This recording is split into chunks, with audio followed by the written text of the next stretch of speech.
Hello everyone. Today I welcome you to the third chapter of What If Naruto Found a Legendary Sword, Rash Naruto x INO. If you want a new chapter, subscribe and like. Enjoy. Chapter 13. Tsunade was in a complete state of shock as she stared at the masked Naruto. Although she didn't let him see it, she was awestruck at the information she had received 2 days ago. The Kazekage of the village hidden in the sand and holder of the one-tailed demon Shikaku had been defeated in combat by a blonde-haired shinobi who used explosion ninjutsu. The report sent from the sand stated that Gaara was preoccupied with both fighting the highly skilled shinobi while also defending the village from the opposition's large-scale explosive attacks.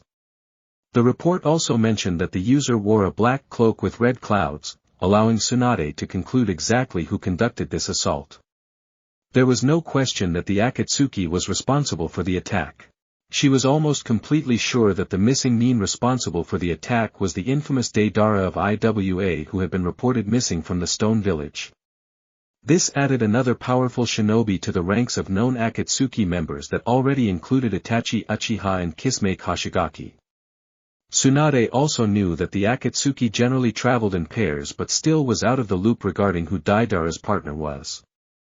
Tsunade made a decision to help their allies in crisis by sending one of her most well-qualified and skilled teams to assist. The ideal solution to the situation would be to apprehend both Akatsuki members while also managing to save the Kazekage, but she doubted that it would work out so well, not with two S-ranked shinobi involved as the opposition. The most qualified team that she could think of who also had vast experience with each other was Team 7. This of course didn't include Naruto. After all, Sasuke and Sakura didn't even yet know that Naruto was even back in the village. There was also no chance that the team would work in the slightest due to Naruto's obvious disdain for his old teammates. That's why mere hours after the information was received, Team 7 was deployed to Suna. Despite being confident in the team's abilities, and the abilities of the Sand Shinobi, Tsunade couldn't help but be worried about the mission. After all, she had just sent her apprentice off to fight two ranked criminals alongside the last remaining loyal Uchiha. The other thing Tsunade was worried about was Sasuke's involvement in conflicts with the Akatsuki. There was always a chance Itachi could be involved. The last thing she wanted was Sasuke to get a new desire to village due to his lack of skill compared to Itachi. Sasuke was skilled, very skilled actually, but she could easily tell that he wasn't yet on the level where he could defeat his brother. This worry caused her to also deploy Guy's team, which also included one of the most skilled ninja from the now rookie 9, Niji. Although Guy acted like a fool at times, there was no question he was a force to be reckoned with. Once he unlocked the 6th gate, there were only a very few people strong enough to stop him. Unfortunately, all Akatsuki members could easily hold their own with Guy and likely even beat him. All of these fears and concerns culminated into Tsunade summoning Naruto to come by her office. She was well aware of the fact that she would be sending a Jinchuriki to fight his hunters, but she felt it necessary to do so. From what she had seen and heard of Naruto's skills, he was one of Konoha's elite shinobi. There was no use in shielding him from exiting the village. He'd eventually have to confront the Akatsuki, and why not do so while being surrounded by some of the best shinobi Konoha had to offer. As a Tokubest to Jonin, Naruto wasn't required to go on missions with a team, but Tsunade was considering sending him alongside one other shinobi. The last mission showed that Naruto was indeed strong, but it also showed he wasn't invincible. He'd come fairly close to dying and may have had INO not been alongside him. However, she had faith in him and his abilities, so she decided to leave the decision on whether or not to bring someone alongside up to him. She knew that likely the only person he'd consider would be INO. A bird-masked ANBU member had summoned Naruto to Tsunade's office on emergency notice. Naruto rushed to the Hokage's office, surprised to have been summoned on emergency notice.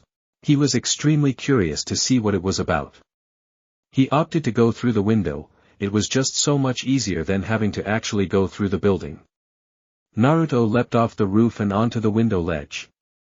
As he peered his head in, he saw Tsunade staring right at him. Naruto was about to question her about why she was staring at the window, but she then spoke up. "I figured you'd go through the building." Naruto smirked under his mask and leapt into the building. "So why did you call me in on emergency notice? Do you remember Gaara of the desert, Jinchuriki of the one-tailed beast?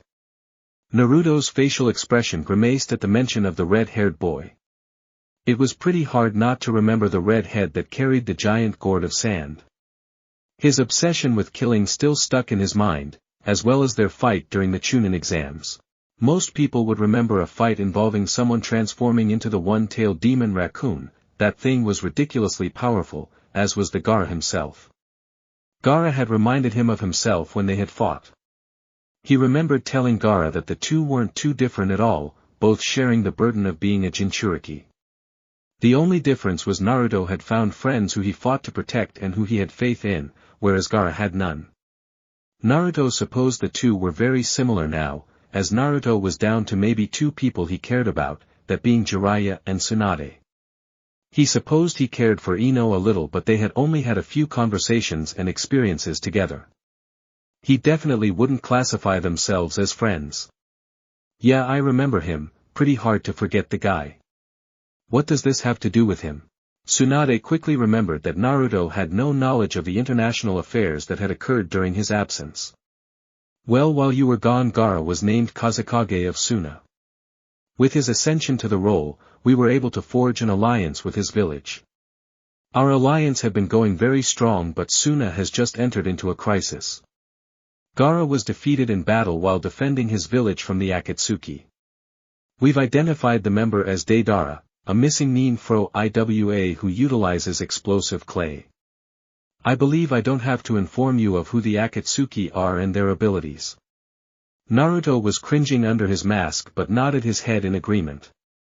He absolutely despised the Akatsuki. He planned on personally killing each member and making sure his or her deaths were long and painful.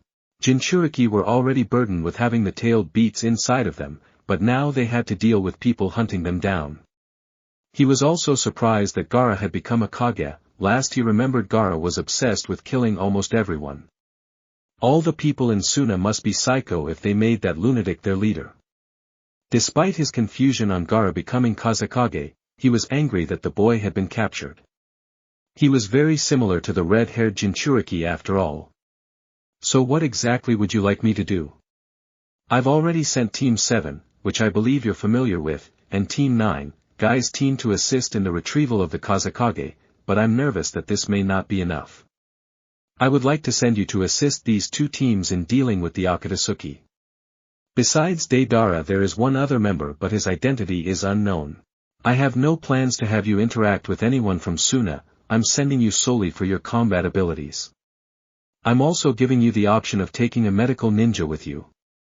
Naruto was slightly angered that Team 7 would be present on the mission, but was more so pleased with his inclusion in the mission. He was pleased that Tsunade wouldn't be forcing him to go alongside a team. The only medical ninja he'd even consider bringing was INO, but he didn't feel like bringing her along.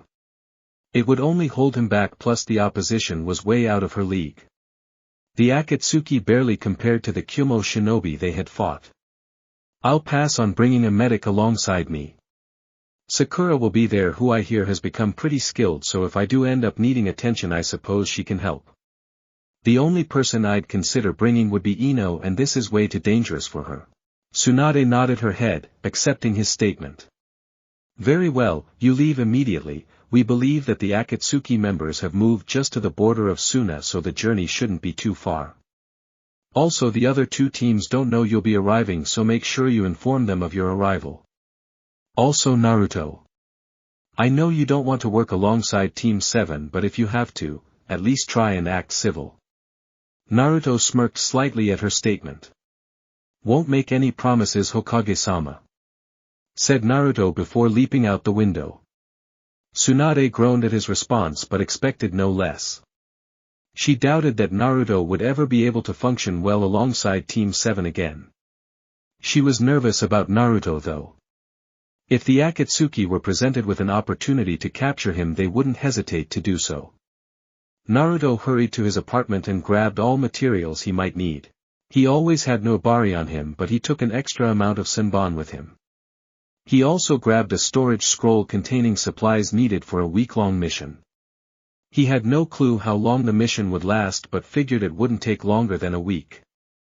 Naruto guessed that the Akatsuki wouldn't take long in doing whatever they needed to do to obtain the power of each tailed beast. After grabbing his supplies, Naruto made his way to the gate and immediately departed to the Suna and Konoha border at full speed. Naruto had been traveling a little over 7 hours. He had taken a few shorts break to make sure he didn't use up too much energy. All the strength he had would be needed to combat the Akatsuki. So far he'd encountered 2 members, Itachi and Kisame, as well as a former member in Orochimaru. In all these encounters he had been completely outclassed and almost useless. This time would be different.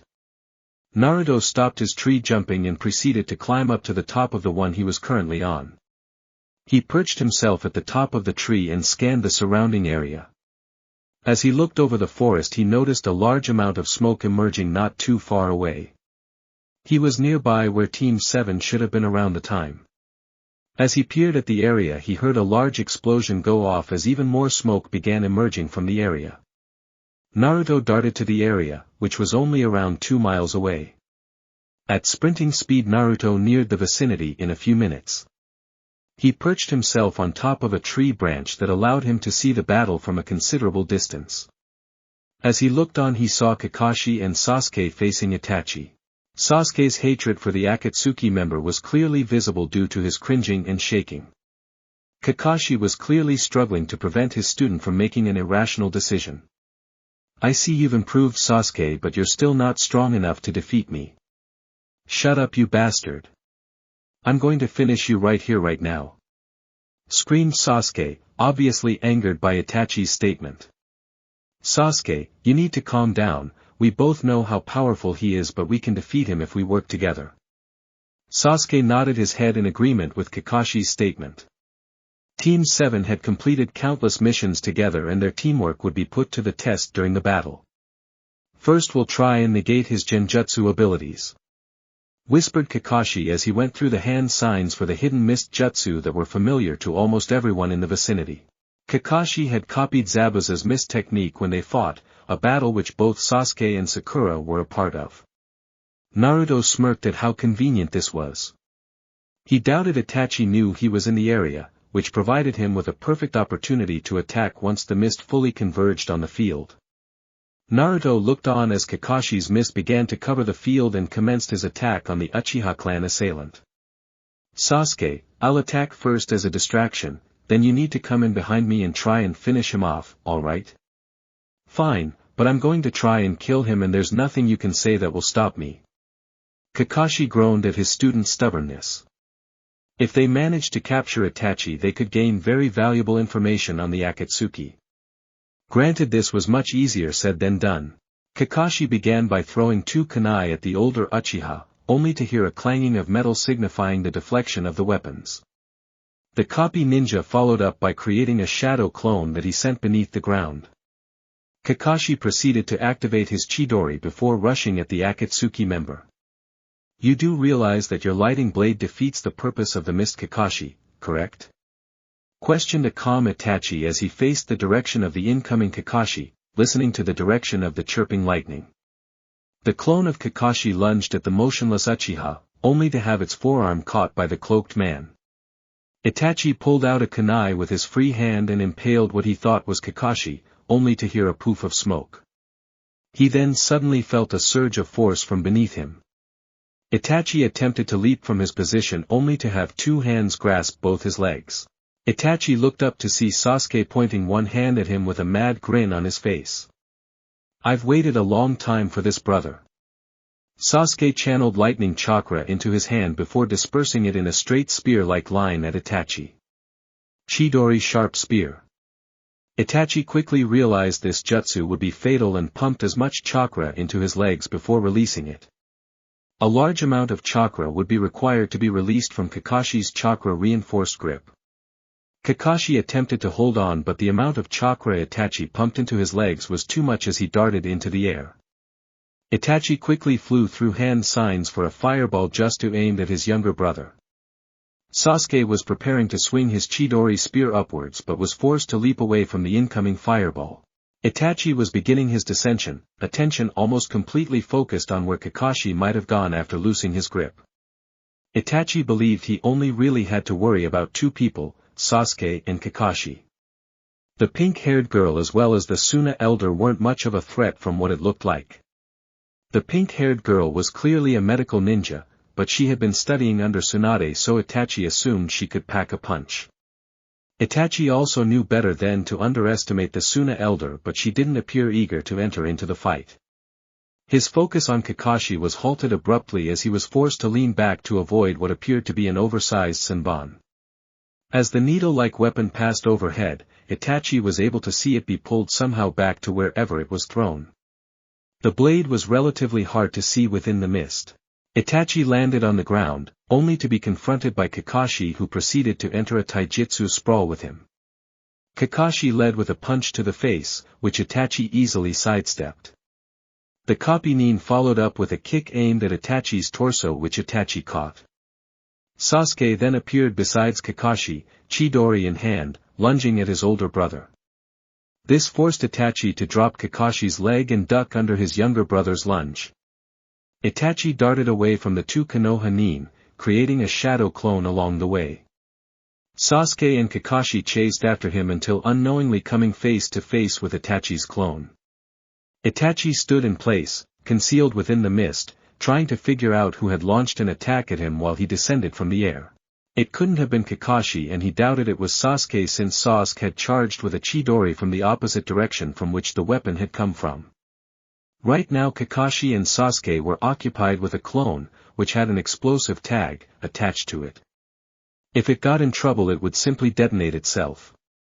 The older Uchiha's thoughts were once again interrupted as he was forced to dodge 3 incoming projectiles. Itachi leapt back a few feet, watching as 3 senbon indented into the ground. The choice of senbon immediately caught his attention, as Konoha nin as well as Tsunade nin were almost always utilized kunai. Senbon were traditionally used in Kiri and rarely anywhere else. "You work pretty well in this mist, don't you?" came a high-pitched voice, which echoed in the mist. Itachi didn't enjoy the shrill voice, but it didn't affect him. After all, he did deal with the most violent and cruel people in the shinobi world. "I didn't realize that I would be entertaining another Konoha shinobi. Hehe, such a lack of enthusiasm, Itachi. Don't worry though, I'll provide you with some fun and surprises." "Well, you don't seem to be much of head-to-head fighter, you'll need to do better than senbon to amuse me," muttered the Akatsuki member. Naruto was careful not to laugh too loud as to not attract the attention of Kakashi or Sasuke. Naruto created a shadow clone and attached an explosive note to it before sending it in to combat the elder Uchiha. Itachi was definitely curious about his newest opponent. He sure seemed to talk a big game, but the Uchiha doubted he would compare to his brother or Kakashi. Itachi pulled out a kunai, ready to deflect any long-range attacks the man may use. He knew that the new shinobi utilized senbon, but besides that little was known about him. Itachi stood silently, attempting to pick up on the slightest bit of sound his opponent may make. The Akatsuki member barely managed to pick up sound behind him, causing him to whip around with his kunai in hand. Itachi came face to face with what seemed to be a Kiryu mask that had a Konoha symbol engraved in it. The man behind it had relatively shaggy hair that appeared to be a light blonde. The color couldn't be clearly made out due to the mist. His new opposition wielded the peculiar needle-like weapon in his right hand and was lunging at his heart. Itachi skillfully ducked under the incoming lunge while using his kunai to hit the bottom of the weapon, causing it to fly into the air. The man began to leap back, generating chakra into his feet to push off from the location. Itachi followed suit, channeling chakra into his legs and exploding off the ground after the masked opposition. Itachi wasn't impressed so far by the arrogant ninja who now seemed to merely be an ANBU member who wielded a strange weapon. Naruto's clone was pleased with how its plan was coming along. Itachi was now airborne, going after him. The clone pulled at the wire from Nuabari, causing the dislodged blade to begin returning to its wielder. Itachi thought the opposing shinobi was done, as he appeared to be gaining ground on the also airborne opponent. This was until he noticed a twitching motion in the masked man's right hand. Itachi turned his head slightly, only to see the weapon that he had dislodged from his opposition's hand flying past him. When his gaze returned to the masked man, the blade was already in his hand. Itachi tossed the kunai he was wielding at the ninja, who began to rapidly spin his blade skillfully in order to deflect the incoming projectile. As the two began to descend to the ground, Naruto's clone cocked back his arm with Nobari in hand before throwing it at the Akatsuki member. The clone threw its copy of the blade directly at where Itachi would land, making it difficult for the older Uchiha to avoid it. Itachi quickly realized he would be unable to deflect or dodge the incoming weapon, instigating him to fly through hand signs for his fireball jutsu. The Akatsuki member aimed the jutsu at the ground, using the force of the jutsu to propel him into the air a little higher. This allowed for Nobari to hit the ground before Itachi landed. Itachi landed a few feet from the weapon that was currently lodged in the ground. He began to rush towards it, planning on grabbing it, but the blade was pulled back into the mist. A few seconds after Naruto's clone pulled on Nobari's strings to return to its hand, the mist began to clear. Naruto cursed under his breath, guessing that Kakashi was calling off his jutsu.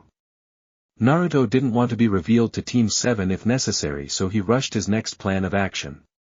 He sent his clone rushing at Itachi, planning on detonating it when close enough. Itachi's clone stood in place, as the real one hid behind a tree a short distance away. Itachi had strapped an explosive tag to it, hoping to take out the shinobi who was clearly aiming to impale him with the needle-shaped weapon. Itachi's clone was able to see much better through the fading mist and made out the figure of Naruto's incoming clone. The clone tossed its blade at what it thought to be Itachi.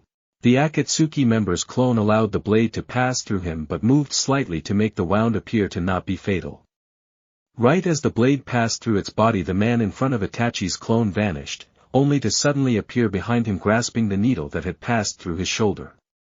Naruto's clone jerked up on the wire inside of Itachi, drawing a sharp grunt of pain from him. At the same moment, the real Naruto and Itachi brought up one hand, making the signal to detonate the clone each had made. Both ninja frowned at the outcome, as both had used nearly the same strategy.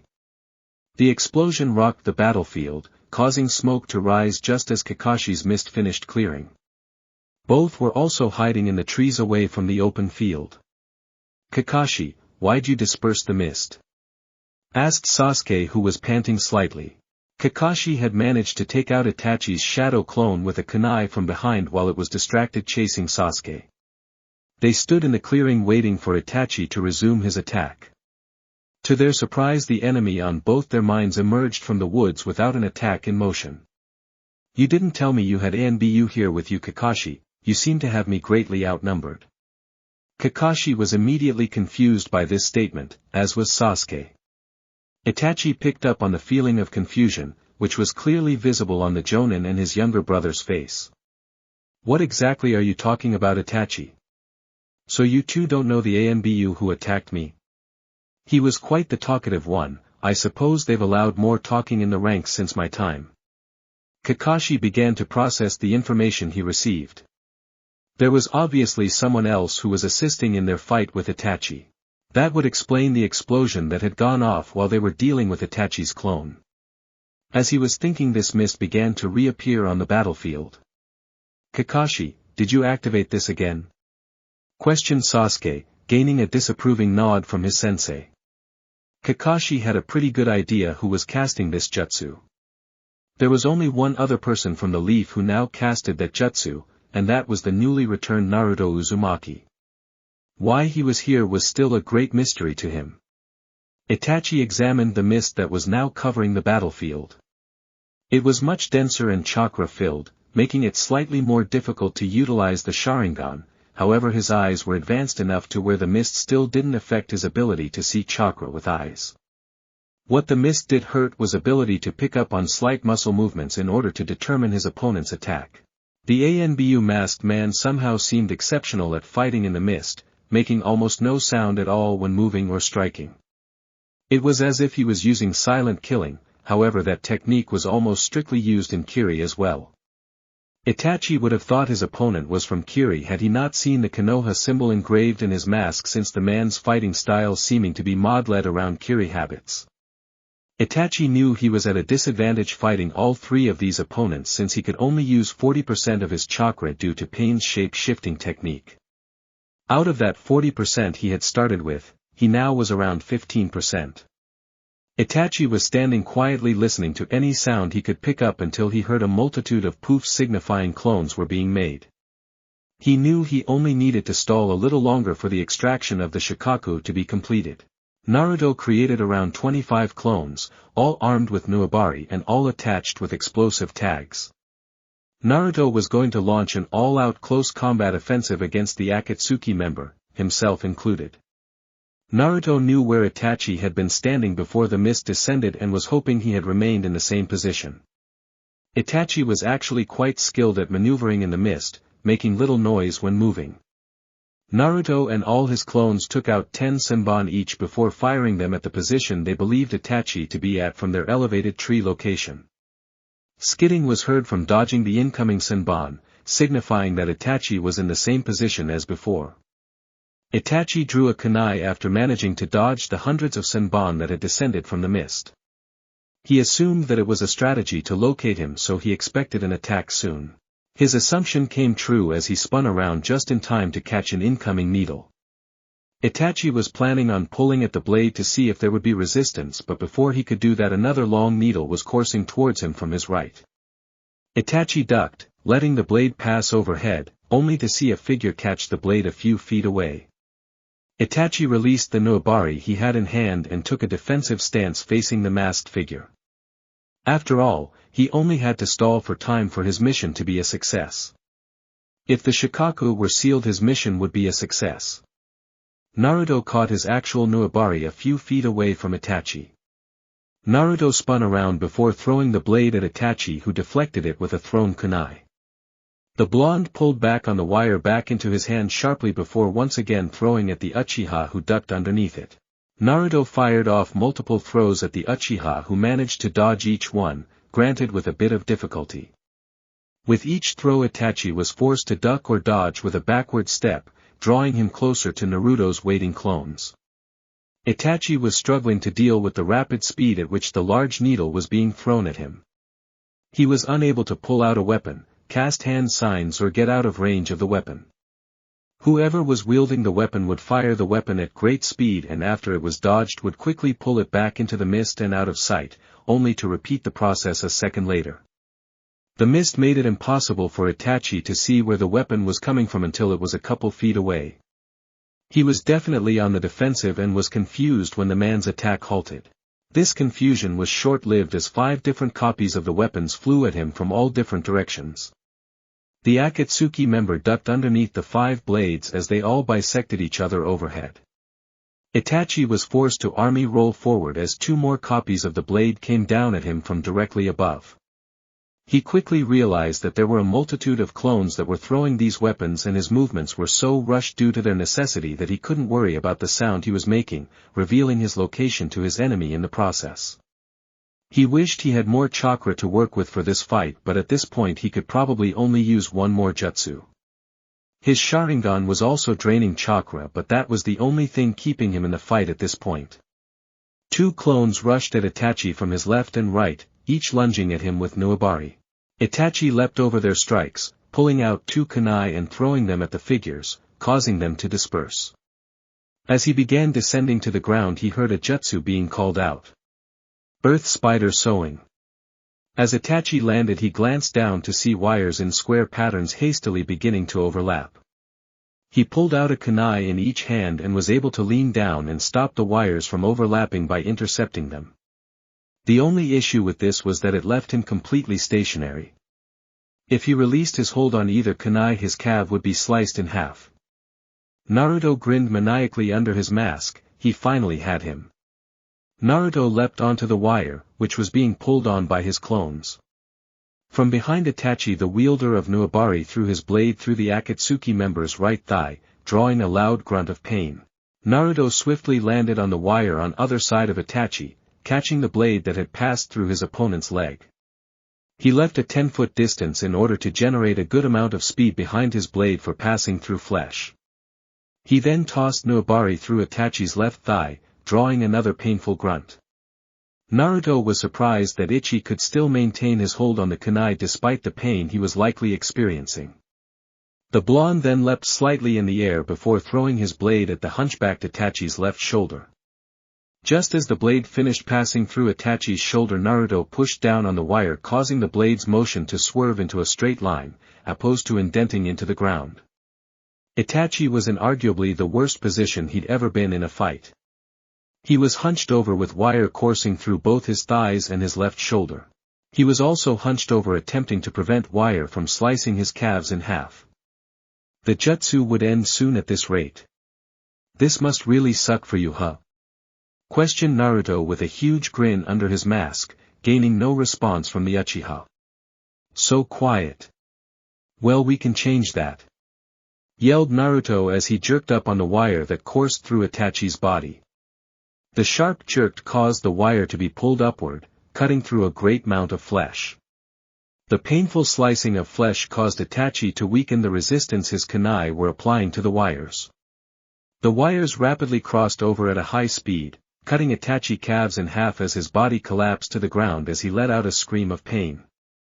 Naruto released his clones and his hidden mist technique as he laughed. Hee hee, music to my ears. Screamed Naruto.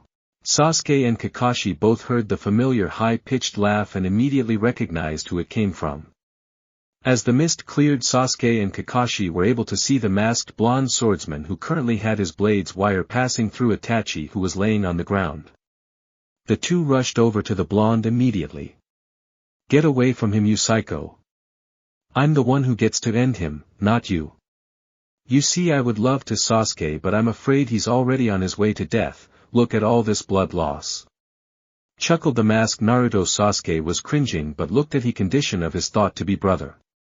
His calves were sliced in half while his thighs had long wounds going up them from the wire. Kakashi was rather disturbed at the sight as he looked at the 2 feet that were laying on the ground separated from the body. Sasuke was about to yell at the man he probably hated second most, only behind Itachi, until his brother muttered something. We'll meet again. Said the older Uchiha with a smirk on his face until his body seemed to transform into that of a Suna shinobi's, leaving all there confused. It was clear they had all fought Itachi, but it also appeared that they hadn't fought him at the same time, as the dead and abused body in front of them was surely not that of the older Uchiha brother. Chapter 14. Naruto began to casually wipe the blood from his blade off with his hand. He hated when the blade would drip with the crimson liquid, although with the amount of wire that had coursed through Itachi, Nuabari would be dripping blood for a while. He looked down at the mangled corpse that had Nuabari's blade still running through it. Naruto tugged at his legendary blade, causing the wire to flow through the puncture wounds like a snake slithering into holes in the ground. Eventually all the wire flowed out of the bloodied figure. As Naruto studied the body a little longer, he could tell it was a Tsunade due to his attire. Hee, well, that's pretty odd. I had definitely been fighting Itachi. Murmured the masked Naruto. He knew that he had been engaging the Uchiha clan murderer in combat, however the corpse lying at his feet clearly didn't belong to the elder Uchiha brother. He couldn't have been under a genjutsu or have been hallucinating the entire time, could he have? Naruto knew he had changed dramatically since he'd left the village, but he was almost positive he hadn't gone completely insane during his time away. He was only a little bit crazy. Hallucinating an entire battle would qualify him to be thrown in an insane asylum. Naruto spoke to the other Konoha nin in order to quell his concerns. I wasn't just hallucinating and picturing this guy to be Itachi the entire time, was I? All individuals present on the battlefield also shared a sense of confusion about what had just transpired. All of them were positive that they had been engaging Sasuke's older brother. No. That had definitely been him, spoke Kakashi. Naruto then heard a response from the ancient-looking lady wearing robes. Impossible, that's Yura, a jonin of Suna and a member of the council. Chiyo was in a state of disbelief about the realization that Yura had been assisting the Akatsuki. Naruto didn't really care who the dead guy was, but he was still confused about how Itachi was essentially able to take over the guy's body. Well, I suppose we can't really worry about how Itachi was basically able to take over this guy's body. Naruto proceeded to take the butt end of Nuabari and poke the deceased Yura's head with it. I mean, this Yura fellow is clearly a goner, plus I do believe the lot of you have to attempt to find the Kazekage now, correct? Sakura had yet to speak since the masked swordsman's arrival. After the realization that the Noibari wielder was the person engaging Itachi, she became a little more on edge. She certainly didn't trust the masked man in the slightest. Kakashi was somewhat glad to see that the masked Naruto had arrived. He was having trouble keeping Sasuke level-head during the fight against Itachi, so it was lucky that he had shown up. Plus, if what Tsunade had told him about the opponents he was up against, Naruto's strength could help his team. Now that would only be true if Team 7 was able to collaborate with him. His Uchiha student interrupted Kakashi's thoughts. "Why are you here?" questioned the Uchiha in an unwelcoming manner. "Oh, I'm hurt, Sasuke. You're not excited to see me again? I really thought that we had started to bond after our last interaction." Sasuke had spent a good amount of time thinking about the last conversation he had with the blonde in front of him. The masked man seemed to know a lot about his past, especially with regards to his long-lost teammate. Not to mention the fact that the blonde hair was exactly the same color as Naruto's. Sasuke could have seen the man being Naruto, if not for the fact that this man was the exact opposite of his lost teammate. Besides the hair, there was nothing in his appearance that resembled what he remembered from his one-time friend. He remembered Naruto's build being more muscular and built opposed to the shinobi in front of him, who was not necessarily frail, but definitely skinny. There was also the personality and mental stability factor. This guy was completely insane. He wouldn't put it past the guy to have hallucinated a fight with some imaginary opponent. Naruto had been energetic and sometimes annoying, but insane was not a word he would use to describe him. The masked man's killing methods were also extremely gruesome. In fact, he had never seen anything like it before in his lifetime. This guy reveled in causing his opposition the most pain possible. The dead Suna shinobi's body was a clear example of this. Not one of his wounds was necessarily fatal, all were meant to cause more and more pain. If this masked guy had enough time to sew his blade through both shoulders and thighs, then he could have easily pierced his opponent through the heart or neck, however he chose not to. "You're clearly even more deranged than I originally though, if you considered that bonding." Naruto chuckled under his mask at the pissed-off Uchiha. "Such hostility. Well, to answer your question, I was sent here to assist your team in retrieving the Kazekage. Good thing I came to, because you were clearly struggling, Sasuke. I knew Itachi was good, but he completely outclassed you." "Shut up, you lunatic. Kakashi and I barely had a chance to fight Itachi before you entered the fray. You haven't even seen half of what I'm capable of. I'd be more than happy to show you right now though," shouted Sasuke as he began to unsheath his sword. Naruto twirled Noibari around before gripping it tightly in his right hand. "Hee, you're very quick-tempered, Uchiha. I'd be glad to thread my blade through your body later, but I really don't have the time now. I mean, the issue wouldn't be killing you quickly, that'd be the easy part, of course. The real challenge would be having to try and stop the blood dripping from Noibari's wires. It always takes quite a while and it gets so annoying." Naruto knew that fighting Sasuke would be no walk in the park. In fact, it would probably be very challenging, but he just had to rile up the Uchiha. It was just too fun and easy. "That's it, you're dead." Kakashi quickly placed an arm in front of Sasuke to stop him. "Cut it out, both of you. Every second we waste is of vital importance. Now. May I ask who else is on your squad?" "I was recently appointed to Tokubetsu Jonin with a specialty in combat, allowing me travel solo in order to assist you," said Naruto, gaining a nod from the copy ninja. "Well, we have to move out immediately, let's go now," Kakashi stated, which gained a nod from all members present.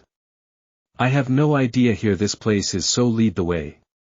Naruto hadn't been told where the Akatsuki planned to extract Gaara's Biju. In fact, Tsunade directly told him that she had no idea where they were planning to remove the Shikaku. She had just given him the vicinity in which Kakashi's team would be located. "We believe that they're extracting the Shikaku in a cave over there." Kakashi pointed to a mountainous area a decent distance away. It would probably take 20 minutes to arrive there if he had to estimate. He watched as Kakashi took off while being trailed by the rest of Team 7 and the Suna Elder. Naruto waited a little while before taking off in pursuit of his former team. Although he hadn't shown it, Itachi's technique to take over the Tsunade's body was concerning. The idea that the eldest Uchiha could temporarily take over someone's body and fight as if it was himself was crazy. Naruto knew for certain that the body takeover technique didn't allow Itachi to fight at full power.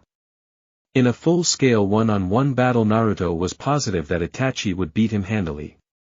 He pushed the thoughts aside as he trailed his former teammates as they began to approach the mountainous terrain ahead. Itachi was seated in the cavern where he had earlier been helping to extract the Shikaku. He had been assisting in the process for a while until the Akatsuki leader had instructed him and Kisame to stall the two Konoha teams that were approaching the actual location of the Shikaku. Him and his partner were able to do this indirectly by utilizing their leader's shape-shifting technique. Pain had allowed them to utilize 40% of their actual chakra capacity to fight their enemies, which wasn't nearly enough to defeat the opposition he was facing. Even if the ANBU member hadn't shown up, he wouldn't have been able to defeat Kakashi, Sasuke, the Hokage's apprentice and the Suna elder. With only 40% of his chakra at his disposal, there was just no way that would be possible. However, that amount of chakra had been successful in allowing him to stall the four original Konoha nin, which was all he needed to do. Things spiraled out of control when that ANBU ninja showed up. His fighting style was extremely unique for a Konoha shinobi. The most distinctive part of his fighting style was the utilization of some needle weapon. The weapon had seemed familiar, but he couldn't put his finger on it. Not to mention the man used silent killing and the hidden mist technique. Kisame would have fawned over the opportunity to fight such an opponent. Itachi noticed that Kisame's shape-shifting technique had also ended, signifying that he had fallen to his opposition as well. I see you also were unable to hold off your opposition, Itachi. I had to fight that pesky Might guy again. I was shocked to see that such a buffoon was capable of opening the 8 inner gates. He's the most skilled taijutsu shinobi in the world. Responded Itachi, well aware of Guy was capable of. Has your brother improved much, or was Kakashi the one who took you down? Questioned Kisame, the powerful wielder of Samahata. Itachi didn't respond for a few seconds but then responded. My brother has improved, but I don't believe he's capable of defeating me yet. Neither him nor Kakashi were the ones to take me down, although they would have eventually. A shinobi who utilized the hidden mist technique was the one to defeat me. This piqued Kisame's interest slightly. Kiri has sent ninja to assist as well?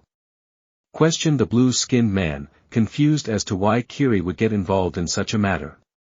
He wasn't from Kiri, he was a Konoha shinobi who was also highly proficient at silent killing. This caused Kisame to raise his eyebrow in surprise. It wasn't impossible for a Konoha shinobi to learn the hidden mist technique. The jutsu wasn't necessarily complicated or hard to maintain. It only got difficult to use if you wanted to make the mist denser by infusing more chakra. The jutsu was also only deadly when used in collaboration with silent killing. Kisame had never heard of a shinobi not from Kiri who was proficient at the technique. It took years to master it. The last person he knew that had become skilled enough to use silent killing was the brat Zabuza, but he heard that Kakashi had disposed of him. Well, that's quite strange. I wish we could have swapped opponents so I could have seen how good he was at it. Chuckled Kisame. He had of course become talented at silent killing in order to be able to join the 7 swordsmen of the mist. He was never a huge fan of it though back when he was in Kiri. That's probably why he never bothered to ask Fuguki about learning the hidden mist jutsu. Fuguki or Zabuza were always the ones who would activate the jutsu back then. Plus his fighting style didn't require silent killing or the mist. My opponent also used a needle-like weapon with wire attached to it. He had a Kiri Hunter Nin mask on with a red triangle at the bottom, but a Konoha symbol was etched into the top. Kisame chuckled even more at this news, causing Itachi to stare at him. The Samahata wielder knew exactly what weapon Itachi was talking about. Basically everyone who lived in the mist knew of the deadly blade Nuabari. Kisame had not only grown up learning about it, he had fought alongside Kushimaru Kuriere, arguably the greatest ninja to ever wield the weapon. However, the description of the mask that the shinobi Itachi had fought didn't match up with Kushimaru's old mask, which had a blue triangle at the bottom. Anyone who joined the 7 swordsmen of the mist had committed some act of atrocity in his or her respective lives. Kisame wasn't sure if it was simply a coincidence that all of them had committed some terrible action, or if it was a requirement to join the elite group. Kushimaru's cruel act was well known throughout the village of Kiri, the cold-blooded murder of his sensei for apparently no reason at all. Kisame actually got along relatively well with the guy. It's not like they ever hung out, but they never got into too many fights either. He supposed it was because they were 2 of the 3 most ruthless members of the swordsmen. Fuguki and Jinin were by no means saints, in most people's eyes they were both monsters.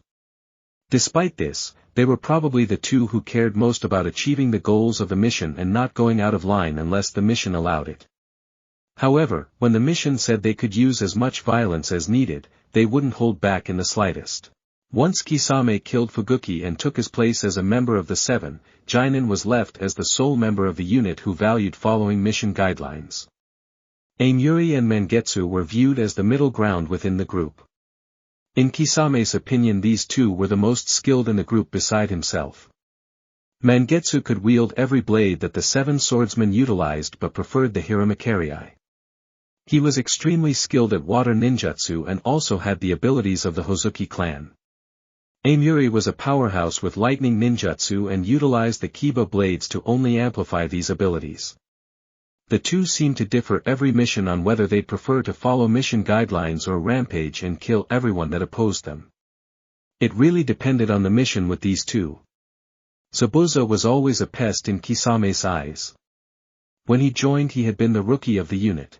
The kid was definitely ruthless. After all, he did kill his entire graduating class in the academy. The problem was that the guy would always go to extreme lengths to try and gain respect from the other members. This of course always involved killing someone in some fashion, or picking fights with other members.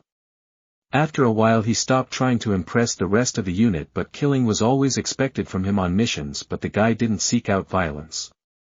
Kisame knew he was powerful, one of the most powerful shinobi in the world. Even amongst the elite unit of the 7 swordsmen of the mist, he was the strongest, individually. However, back then if any 2 of those members were to team up against him, he wouldn't have won. It would be a different story now as he'd gotten much stronger, but back then it wasn't the case. Even though he was the strongest member individually in the group, he couldn't dictate what the group would do. Even back as a member of Kiri, Kisame showed absolutely no mercy and eliminated any opposition he faced. If anyone dared to cross his path, he would end him or her without second thought. Then came the last 2 members of the group who he considered just as if not more gruesome than himself. These 2 of course were Jinpachi and Kushimaru. Jinpachi was a pure force killer while Kushimaru was a finesse killer. This could be expected due to the blades they used. Jinpachi used shibuki, the explosion sword that could cause large-scale damage, whereas Kushimaru's Nuabari killed opposition individually but with great precision and skill. These 2 actively sought out combat regardless of the mission. They would go out of their way to kill and destroy, and often had Kisame tag along. Every mission that those 2 were on resulted in them killing a plethora of peoples each. The group was feared as one of the most gruesome and violent teams in the history of the shinobi world. Jinin could rarely restrain the group from causing complete destruction wherever they went. This was especially the case when Amuri and Mangetsu felt like killing and destroying stuff. And if all other 6 members began to rampage, Jinin would often join in on the fun. Kisame actually enjoyed his time as a member of the group. None of the 6 judged him, and he was more than happy to help them level towns and cities or slaughter masses of people. The legendary blade Nuabari, otherwise known as the sewing needle. I'm actually shocked that it's in the hands of Konoha. Was the man any good with it? From what I could tell, he was very skilled with it. I'm sure you'd be a better judge though. It's one of the strangest weapons I've ever gone up against. Well, this is quite interesting. I may have to investigate into this later, laughed Kisame. Pain would also probably be interested in this mystery shinobi. Sasuke and Kakashi emerged from the woodland and leapt onto the ground. In front of them stood a monstrous cavern, which was completely blocked off by a huge boulder. Sasuke quickly activated a Chidori and charged at the strategically placed rock. Sasuke jabbed his right hand into the boulder, only slightly denting the object, causing Sasuke to grunt in annoyance. Damn! Sakura and Chiyo had arrived as Sasuke was charging at the boulder and observed the minimal damage caused by the lightning attack. "I've got this, Sasuke-kun," said Sakura as she tightened both gloves on her hands. She charged at the boulder with her chakra-enhanced fist, slamming her left hand into the boulder, instantly causing it to crumble and break down. The pinkette leapt back to the company of her 3 comrades. "Let's go!" commanded Kakashi as Team 7 and Chiyo cautiously darted into the cavern. Instantly upon entry the 4 were confronted with the sight of 2 men in black cloaks with red clouds on them, an automatic indicator of the Akatsuki. One was a blonde with a ponytail and bangs covering one of his eyes. The other looked hunchbacked with an iron tail and black mask covering half of its face. In front of the 2 Akatsuki members was the lifeless body of the Kazekage.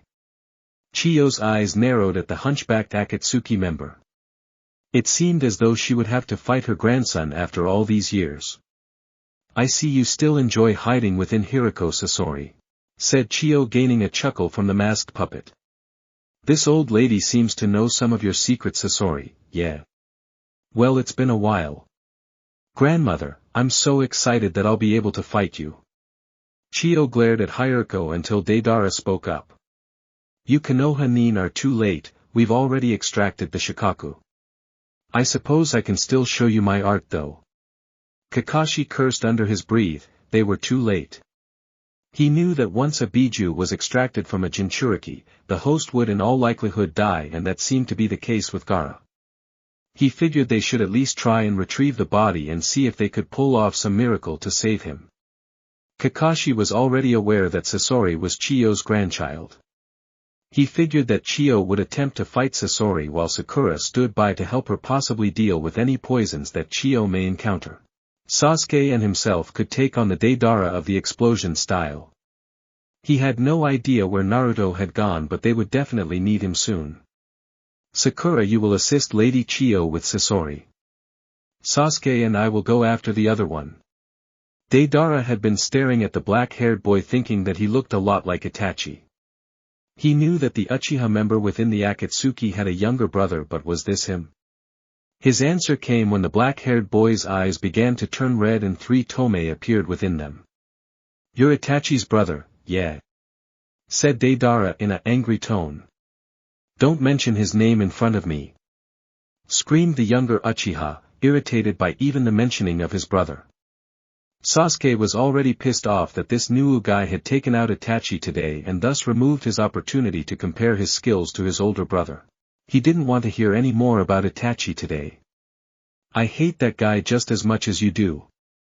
In fact, I hate all Uchiha, so get ready to face my art." Deidara reached both hands into his pouches as the hands on his mouth began to chew clay. The mouth on his right hand spit out a bird, which instantly grew in size. The tail of the bird wrapped around Gaara's body as Deidara leapt onto its back. "Sasori, my man, we'll meet up at the main Akatsuki base," said Deidara, gaining a nod from Sasori. The clay bird began to flap its wings, flew into the air and then out of the cavern. Sasuke and Kakashi were surprised at the speed of the bird and quickly rushed out of the cavern in pursuit. Now Sakura, Chiyo and Sasori remained in the cavern. Sakura gulped as she stared at the puppet that Sasori was hiding within. She had definitely gotten better over the years, but was she ready to face a S-ranked criminal? A criminal who happened to be arguably the best puppeteer of all time and probably one of the best shinobi Suna produced in their history. Chiyo noticed Sakura's visible fear and spoke up. "Don't worry, Sakura, I'll protect you." This gained a horsey chuckle from Hirako. "Don't be so arrogant," shouted Sasori as Hirako fired its tail at Sakura, a lethal poison covering it. Chiyo immediately pulled 7 kunai out which were attached by chakra threads and fired them at the incoming tail. Chiyo was surprised to see her kunai deflected and leapt out of the direction of the incoming tail. One of the lessons Tsunade drilled into Sakura was that medic nin must be able to dodge and avoid incoming attacks with ease. So for hours on end Sakura was forced to evade Tsunade's chakra-enhanced punches. If she wasn't quick or fast enough to evade, she'd pay a hefty price of multiple broken bones. This training had definitely come in handy, as she was able to narrowly dodge the poison-laced tail by dodging to the left. Sasori's tail began to curve to the right the instant he realized he had missed the pink-haired Konoha nin. Sakura leapt back to avoid the tail, which was curving in her direction. The tail began to change direction until a needle-like weapon passed straight through the metal tail, pinning it in place on the ground. Sasori was surprised at the development. Hiriko's tail was extremely dense and made of a strong metal, for a weapon to pass through it was absurd. Sasori saw enough of the weapon while it was soaring through the air to know it wasn't enhanced by wind chakra to enhance its penetration power. The other matter was the accuracy that was required to pull such a maneuver off. Was it Chiyo's doing? Sasori took another look at the weapon, and after a second glance a feeling of recognition hit him. He knew what that weapon was. He had grown up in the era of the strongest 7 ninja swordsmen of the mist. You had to have been living under a rock during that time to not know the names and weapons of the 7 swordsmen. This of course was Nuabari, wielded in his younger days by Kushimaru Kuriere. He hadn't heard or thought of that name in many, many years and didn't even think the man was still alive. A high-pitched laughter then echoed through the cave as a figure appeared at the entrance to the cavern. The figure appeared to be black due to the light from outside shining directly onto him. Despite this, Sasori was able to see the man holding onto the wires of Nuabari and also noticed that he had a mask on. Hehe, mind if I join in? Chapter 15. Naruto gripped the wires of his blade, which was currently impaling the tail of Sasori's puppet, as well as the ground. He wasn't all too surprised that Nuabari had managed to pierce the dense metal tail of the puppet. After all, Nuabari was rumored to be able to pierce through just about anything. There were exceptions to this principle, for example chakra-laced weapons and thick bodies of rock or metal. Nuabari would always pierce into boulders, but would be unable to penetrate completely through them. Fortunately, this puppet's tail was just very hard, and not extremely thick, thus allowing for Nuabari to pass completely through it and halt its motion. I'm glad to see that Nuabari is able to live up to the tales of being able to pierce anything. It's been many years since I've seen or heard of that sword. This is the first time I've ever seen it in person. Naruto was slightly surprised. Sasori seemed to be one of the only people to have recognized his sword immediately. That was a slight disadvantage for Naruto, as there was no mystery for Sasori as to what the blade was capable of. Sasori was well aware of the rumored capabilities of the legendary blade. The most recent display of its abilities gave Sasori reason to believe that all he had heard should be considered true. Hiriko's tail was made of an extremely dense and hard metal. For Nuabari to be able to pierce through it was a slightly concerning thought.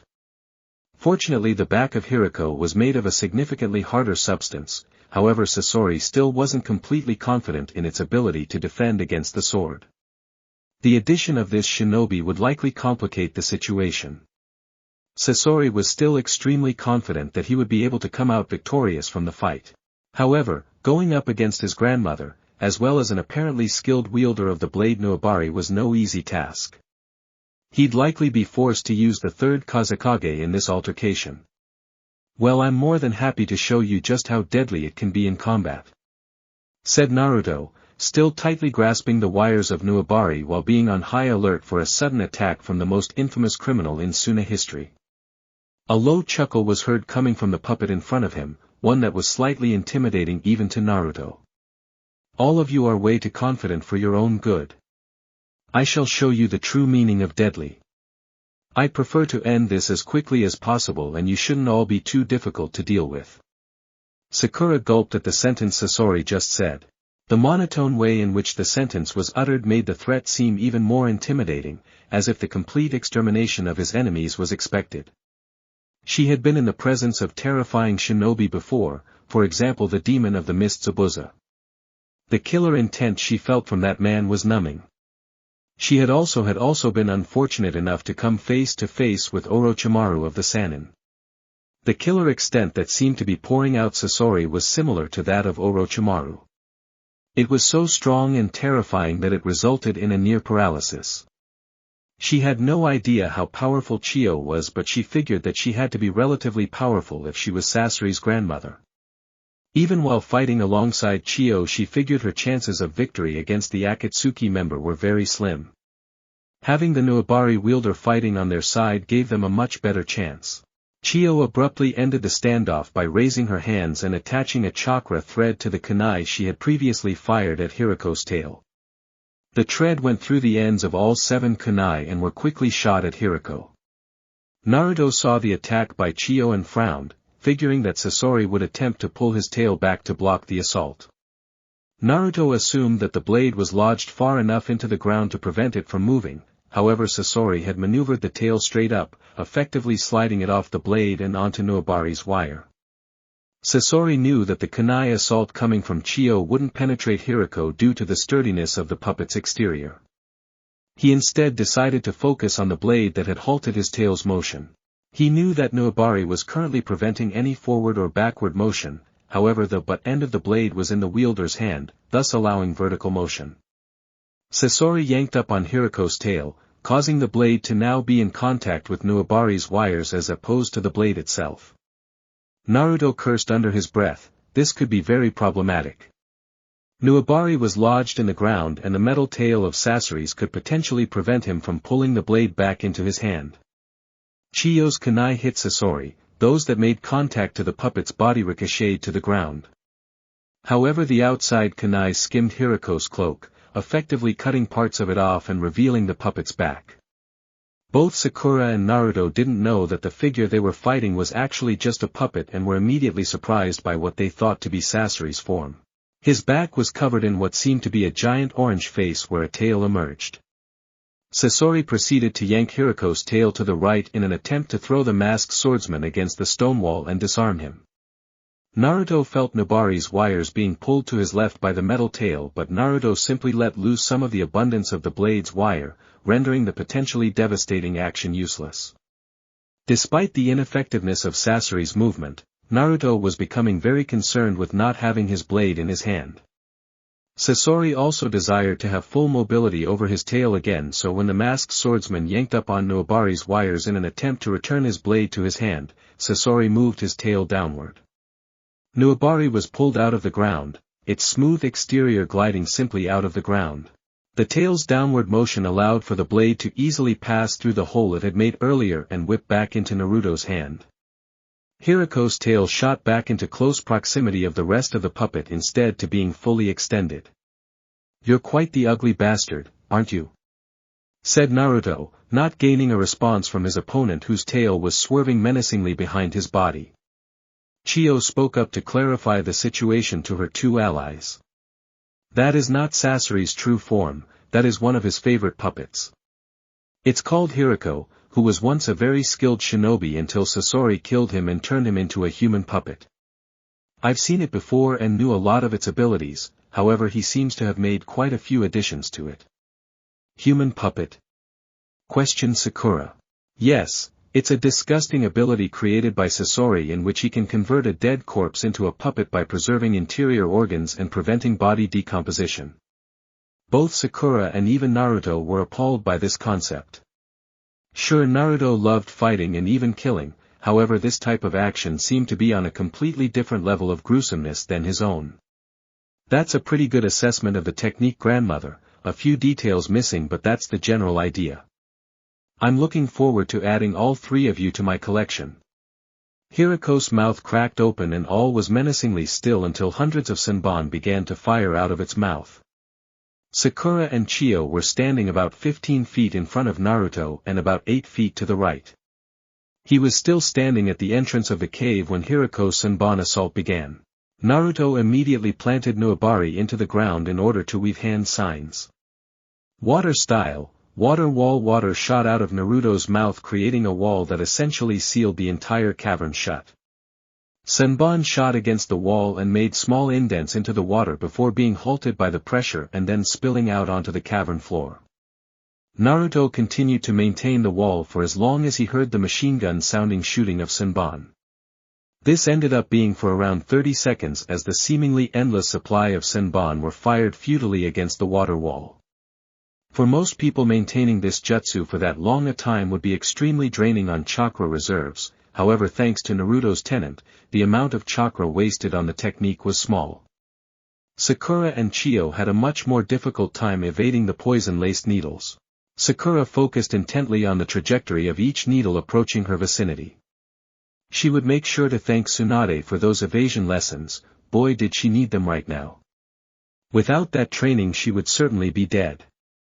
She alternated between narrowly dodging the senbon and deflecting them with a kunai in hand. When the senbon stopped being fired, she looked over to see Chio had also managed to dodge the barrage. Behind her she heard the roar of water as the Nuabari wielder had created a water wall that quickly came crashing to the cavern floor, hundreds of senbon scattered in the liquid. She turned to Hiriko with a victorious smirk. Saying that Naruto was surprised would be a large understatement. Hundreds of senbon were lodged in the cavern floor, yet Sakura and Chio remained unharmed. Chio he could have potentially expected, but the fact that Sakura had survived was a shock. She really must have improved while he was gone. Sasori looked on with a considerable amount of shock as the pink-haired girl dodged his senbon assault. He could have expected as much from Chio, but that type of dodging ability from the kid was unexpected to say the least.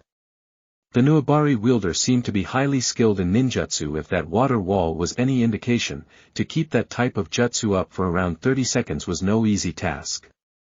Don't get too excited yet.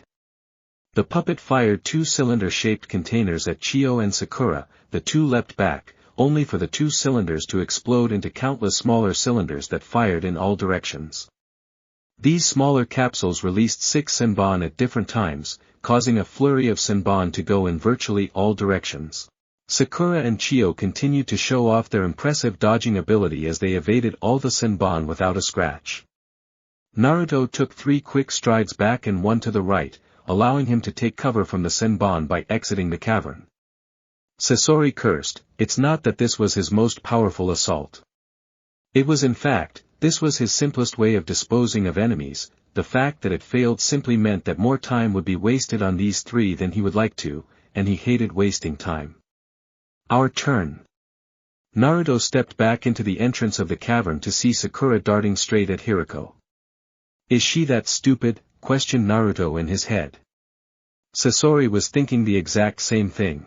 They're severely underestimating me, he thought to himself as he fired his poison-laced tail at the bubblegum-haired Kunoichi. He was surprised that after her impressive display of evasion earlier, it didn't look like she would even try and dodge his attack. Inches before the tail impacted her skull, it halted.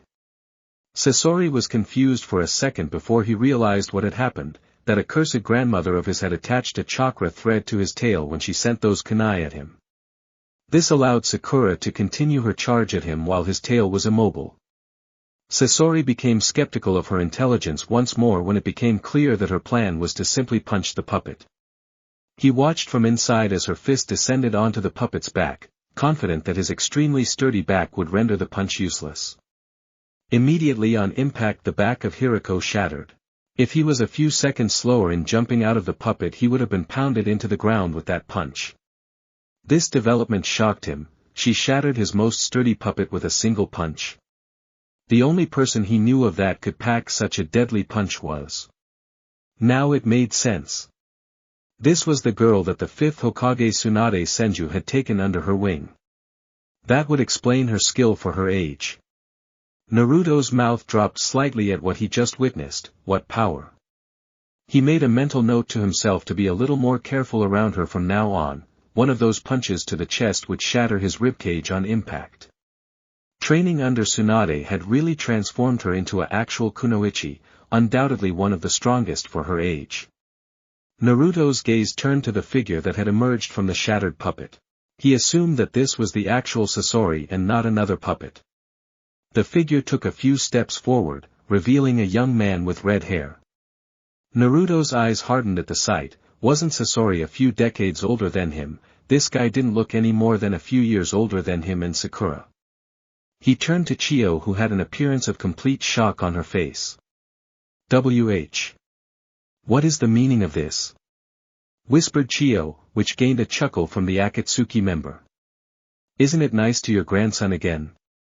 I thought you would be more excited than this. As he said these words he took out a scroll from his sleeve and unraveled it. Sasori figured it would be pointless to use any other human puppet besides this one.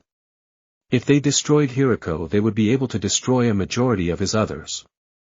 Chiyo, Sakura and Naruto watched as Sasori pumped chakra into the scroll, which read third. Naruto looked on as in a puff of smoke a black-haired puppet with light brown robes appeared. Impossible. Whispered Chiyo once more, gaining another chuckle from Sasori. Does this take you back, Granny? Sakura turned back to Chiyo with a questioning look on her face. Who is that lady Chiyo? Chiyo paused before responding. That is the third Kazekage, regarded as the greatest Kazekage the village has ever had. He was widely feared for his control over iron sand, which is considered the greatest weapon Tsunade has ever had. Many years ago he vanished, our shinobi spent weeks scouring the desert but nothing could be found. I can't believe it was you. Naruto's facial expression hardened at this news. This guy took down the greatest shinobi in the history of Suna. He assumed that Sasori hadn't even shown a fraction of what he was capable of if that was true. All three of them would have to severely step up their games if they were going to win, or even survive this fight. Let's end this, said Sasori as the right hand of the Kazekage puppet released a massive claw constructed of large blades covered in poison. The puppet darted toward Sakura who was in relatively close proximity of Sasori after destroying Hiriko. Chiyo attached chakra threads to Sakura in an attempt to yank her back but wasn't expecting the puppet to be so fast. Damn it, it's faster than I expected. Naruto watched as the claw of the Kazekage puppet slashed downwards toward Sakura. She managed to block the slash with a kunai. So you stopped that? Let's see how you fare against this. The puppet's left arm opened up revealing multiple ceiling tags, which when activated released hundreds of arms that accelerated toward Sakura who couldn't outrun the attack. As the arms descended on her they began to separate from one giant clump in order to strike as many possible escape areas. Sakura! Yelled Chiyo as the arms impacted violently into the ground. Naruto thought she was for sure a goner but to his surprise once the dust settled he began to hear coughing from the forest of arms, indicating she was still alive. Sasori was starting to get frustrated. That attack definitely should have killed her. Sure, it was possible to survive the attack, there were small areas that the arms didn't impact but it was absurd to think someone could maneuver their body in a way as to avoid the attack that was coming at such speed. He'd seen people counter that maneuver by using ninjutsu to simply destroy the arms, however this was the first instance of someone maneuvering their body in such a way as to survive the attack. He would finish her off now. Sasori lifted one of his fingers, which activated a latch in one of the many arms indented into the ground. Poison was released from this latch, engulfing the medic Nin in a purple fog of poison. Sakura! Yelled Chiyo once more, helpless and trying to save the Konoha Kunoichi. All shinobi watching the poison fog were surprised when Sakura darted out of the mist and back to Chiyo's side. How is this possible? Questioned Sasori, only to gain a smirk from Sakura, who was holding an empty syringe in her left hand. Sakura, are you okay? Asked a concerned Chiyo, gaining a nod from the pink-haired medic. I made a vaccine for this poison when curing Kakuro. I figured we were likely to run into Sasori on the mission so I made an extra amount. I only had enough time to make 3 syringes worth so I used one of those while in the mist. The only issue is that they don't create a permanent immunity. It can just create an immunity for under 3 minutes. So you were able to make a cure to my poison, huh? That's quite impressive. It won't save you though. Chiyo's gaze hardened as she removed 2 scrolls, one from each arm and pumped chakra into them. This caused 2 puppets to appear, one was a man with red hair and the other a girl with brown hair. Sasori smirked once he saw the 2. Do you remember these? They were the first 2 puppets you ever made. The father and mother. Chiyo maneuvered the puppets in a way as to cause their hands to interlock, which in turn caused wires to interlock between the hands. Sasori noticed this immediately and began to retract the arms that were indented into the ground. Sakura, stand back, I'll take over now. The father and mother puppet rushed forward and began circling the cluster of arms that were being retracted by the third Kazekage. The two puppets wrapped the wire around the clump of arms and then sharply overlapped each other, effectively cutting the clump of arms into a dozen of small clumps that fell to the ground. As Chiyo's puppets drew closer to the third Kazekage, Sasori released the now stump of arms from the puppet and in turn freed a razor blade. Chiyo observed this and realized that Sasori was planning on engaging in close combat against the father and mother puppets. The mother puppet drew a sword from its sleeve while the father took out a spiked metal chain. Naruto looked on in a bit of amazement as the three puppets engaged in hand-to-hand combat at speeds only visible to high Chunin shinobi or above. Naruto had known of Tsunade's puppeteer division and remembered watching Kankuro fight, but this was on an entirely different level than what he had expected. The fact that Chiyo was keeping up with Sasori was also shocking. For someone to be keeping up with arguably the best puppeteer in history, member of the Akatsuki and killer of a Kazekage was very impressive. To be doing it at Chiyo's age was remarkable, he could only imagine how skilled she was in her prime. Sakura looked on with equal astonishment as Naruto. Chiyo was truly amazing. Her thoughts then turned to the masked swordsman who went by Nuu. He had done absolutely nothing. Here she was risking her life and actually attempting to take out the Akatsuki member, while Nuu stood by and watched. In fact, the only thing he had done was defend himself. Was he going to get involved at some point or just watch? Sasori was surprised that his grandmother could still keep up with him despite her old age. He wasn't underestimating her.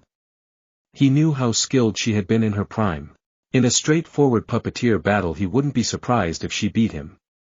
However, his human puppets and modifications to his body put him on a separate level, something he was about to put on display. Chiyo and Sasori withdrew their puppets. The weapons that each were wielding had been hacked and dulled to essentially nothing. All was quiet on the battlefield until Sasori spoke up. "You forgot one detail about human puppets when you were describing them earlier, grandmother. Human puppets retain the chakra and any Kikei Genkai they had when alive." "You don't mean?" The third Kazekage's mouth opened, allowing black sand to pour out of its mouth. A flap on the puppet's chest was then opened, which Chiyo assumed allowed for the control over the iron sand. If that was what Naruto thought it was, which was iron sand, then this would get a whole lot more interesting. He'd likely have to become much more involved. Naruto really hadn't done anything to contribute to defeating Sasori besides stopping Hiriko's tail.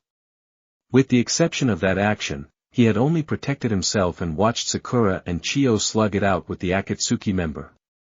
It was about time he entered into the fray. The only issue was that this type of fight really wasn't suited for him, the main issue being that most of his most effective jutsu would simultaneously take out Chiyo and Sakura. It's not that he necessarily cared for their well-being. After all, he had simply looked on as Sakura nearly died on multiple occasions during this fight and he had no connection to Chiyo in the slightest. It was more so that he needed the two. If he were to take out the two while trying to kill Sasori, and he somehow didn't, then he would be left to fight the Akatsuki member one-on-one, and he didn't love those odds. "Sakura, we must be very careful from this point on. The iron sand is the most deadly weapon in the history of Tsunade. If someone as powerful as Chiyo feared the iron sand this much, then it really must be a serious threat." This development only further limited his options in this fight. The iron sand seemed to operate like Gaara's sand, which meant that close combat would be extremely difficult. Close combat was a risk regardless of the iron sand due to all of Sasori's poison-laced weapons.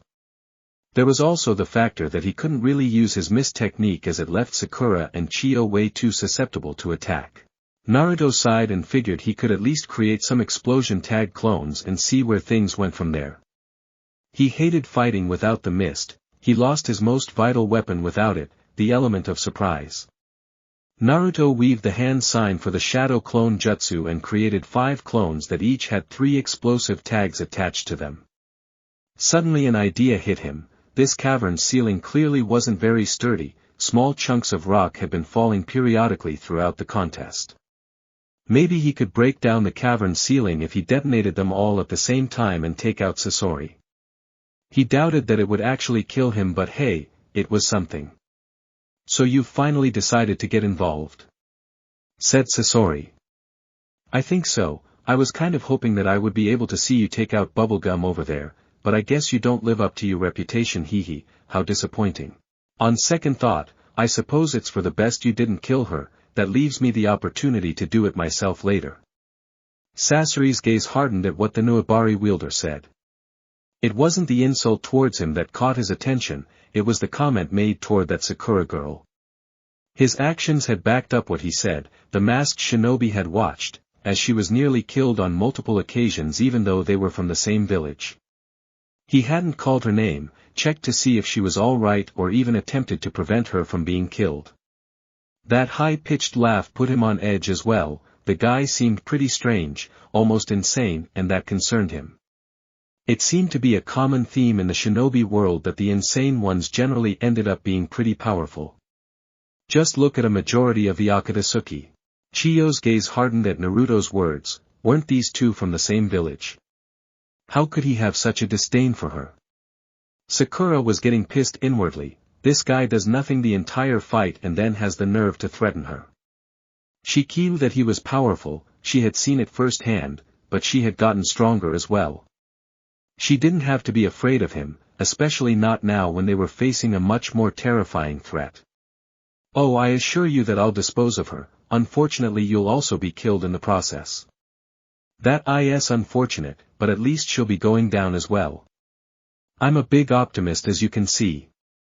As Naruto's sentence ended, his 5 clones rushed at Sasori, the third Kazekage puppet in front of him with iron sand swirling.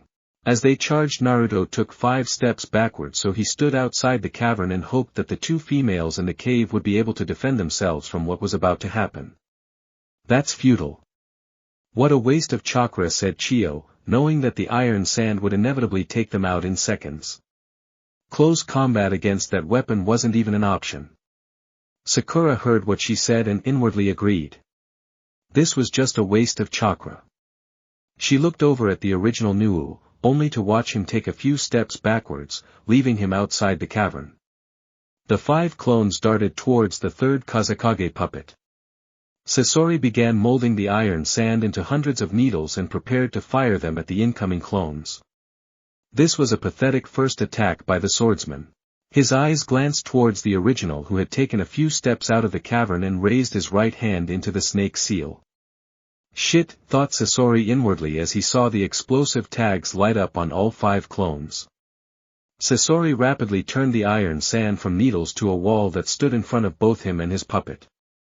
Chiyo saw the explosive tags on the clones begin to light up but knew the explosion wouldn't breach Sasori's wall. At this point the explosion would only potentially injure Sakura and herself. "Sakura, get to my side!" yelled Chiyo as Sakura leapt from her position a few feet to the left of Chiyo and landed at her side. The old puppeteer then activated the chakra force field from the mother and father puppets, which made a protective dome around them. The clones detonated, causing a massive explosion to go off in the cave from the 15 explosive tags. Sasori stood safely behind his wall of iron sand, debris rushing to the left and right of the wall. Sakura and Chiyo were also safe from the explosion due to their chakra shield. A big explosion but ineffective, thought Sasori, until he began to see the ceiling of the cavern cracking. He then thought back to the swordsman stepping out of the cave.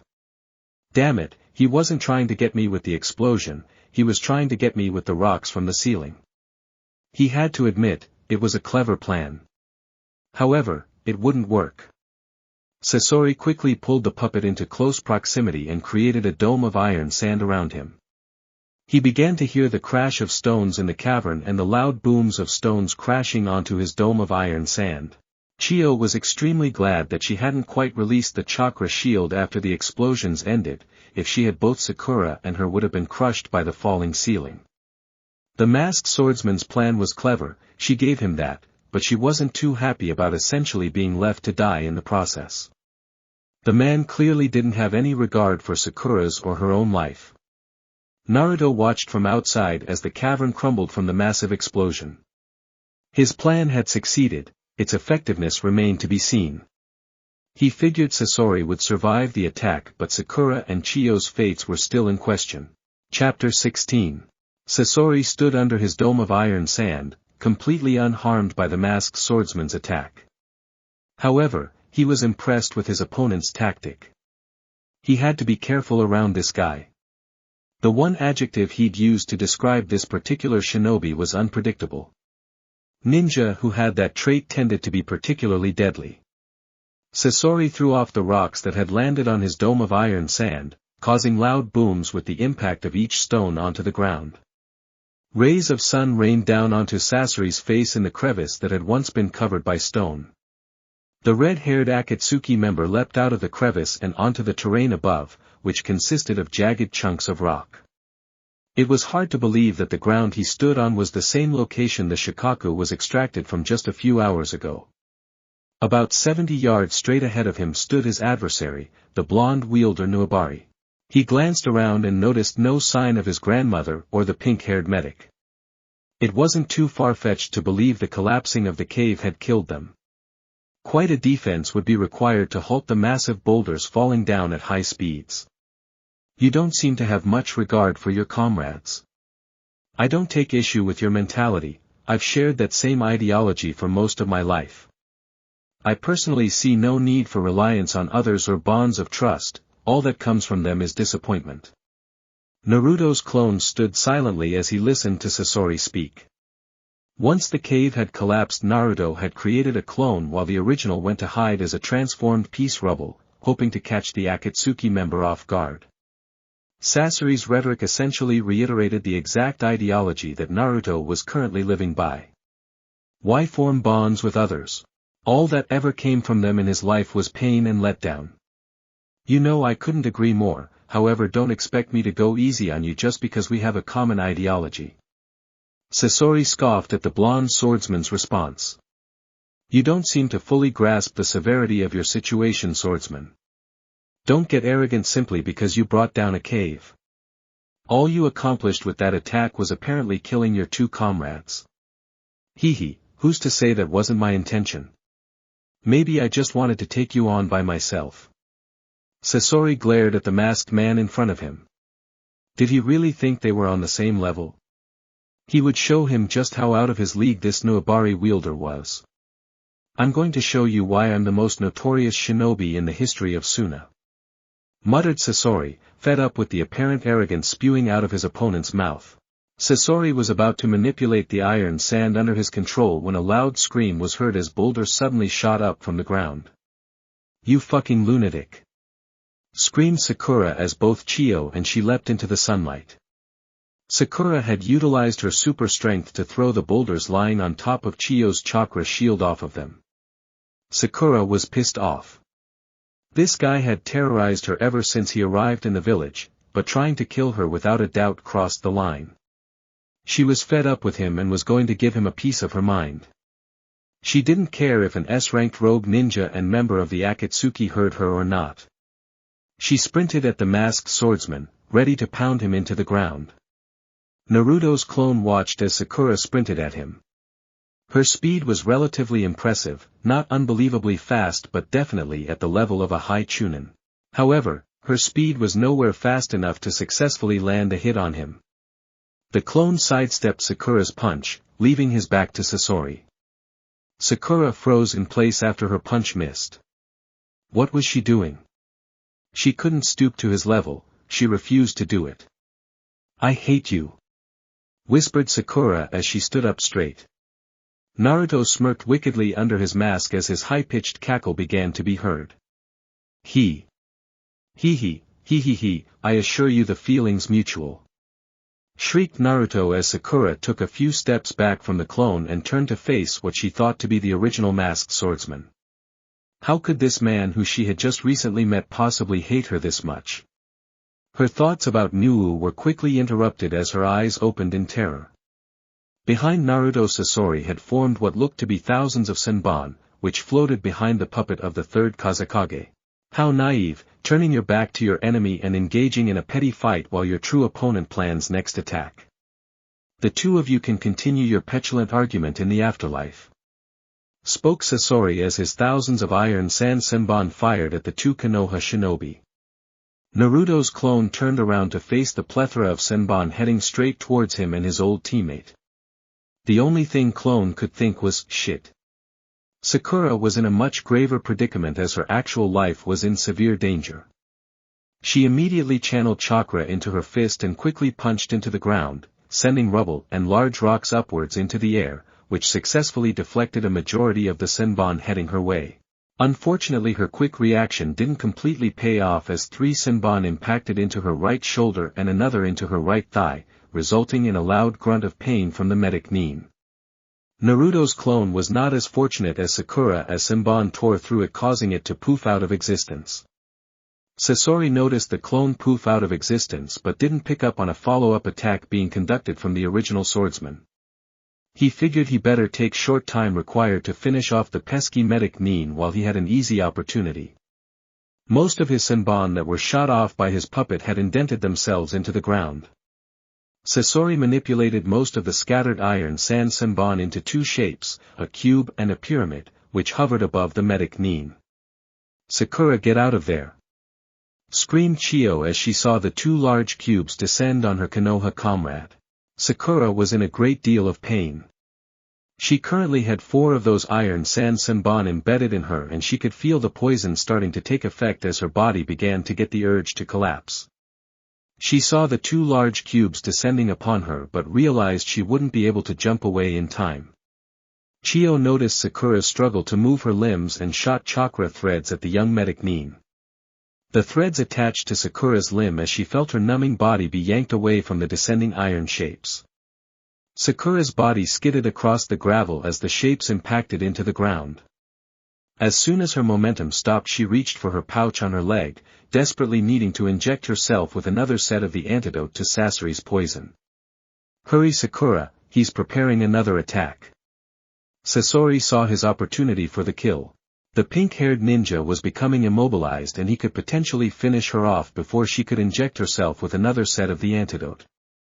He lifted up his pyramid and cube-shaped objects he'd created with the iron sand and fired the 2 objects at Sakura, who was still lying on the gravel.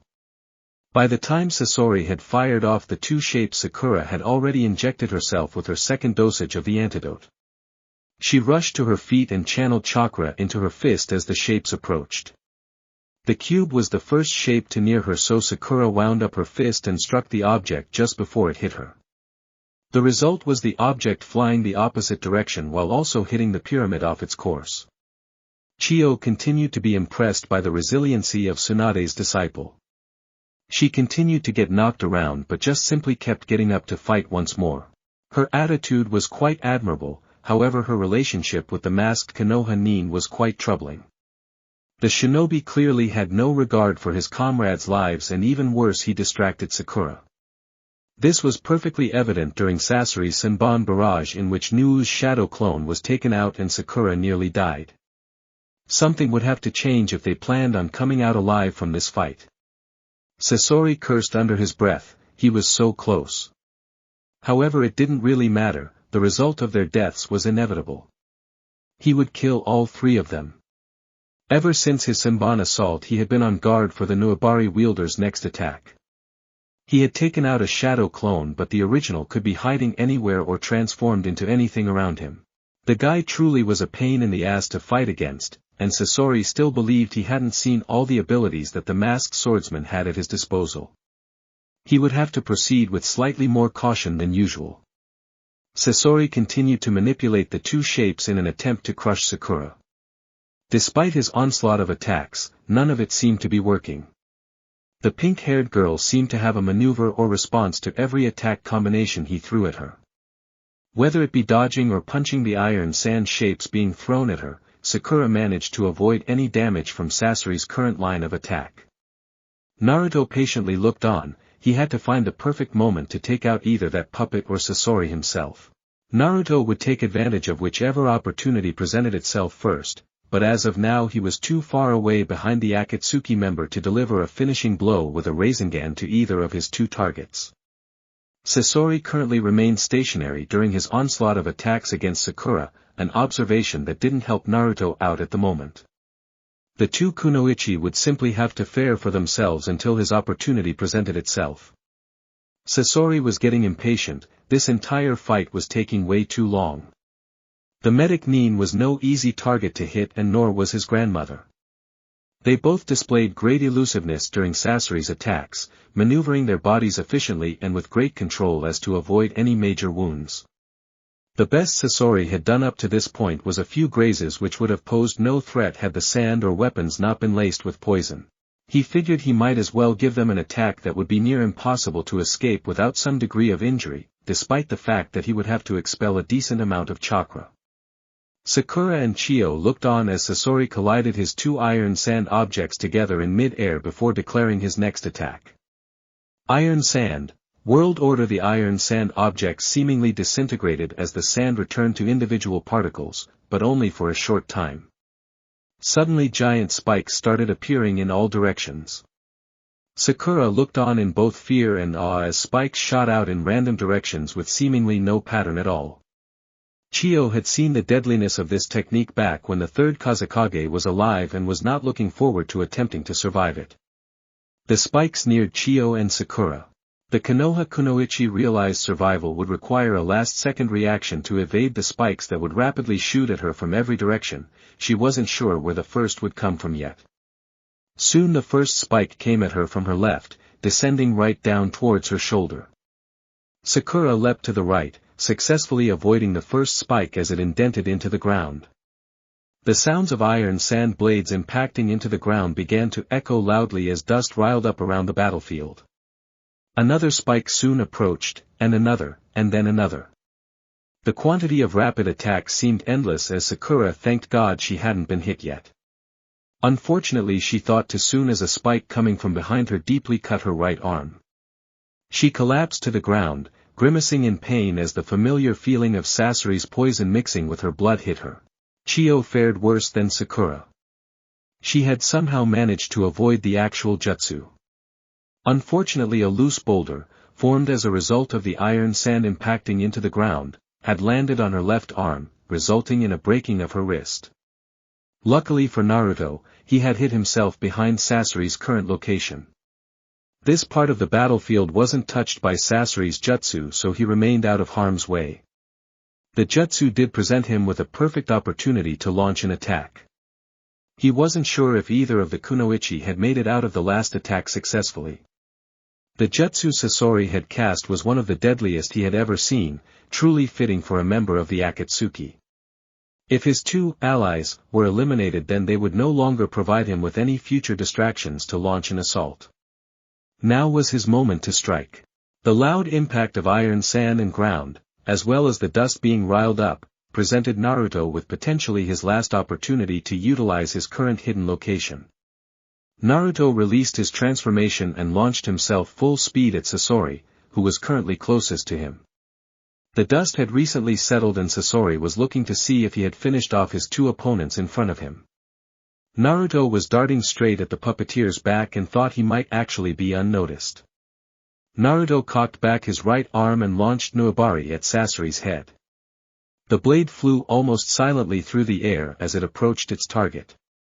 Sasori looked on as the dust settled, hoping to see two, possibly even three, lifeless bodies impaled with his iron sand spikes. This fight had become quite a bother and he was very eager to be done with it. He groaned as he saw Chio still alive, granted she was lodged under a rock. That Sakura girl was also still alive, although she had apparently suffered a wound to her arm.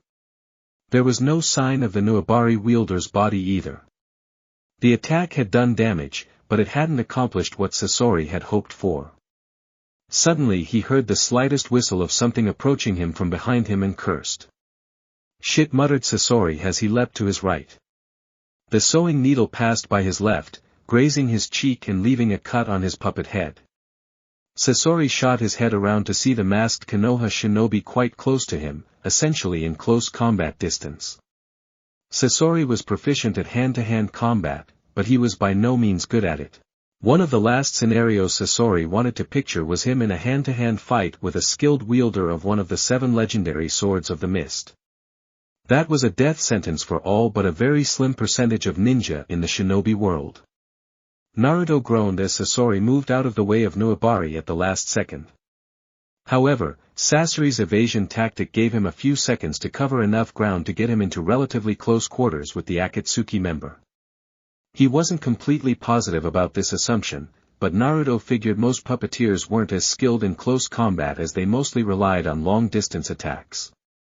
Naruto yanked Nuabari back into his hands as he was within 10 feet of Sasori. The red head swung around rapidly, while simultaneously swinging around his Kazekage puppet that was currently in front of him.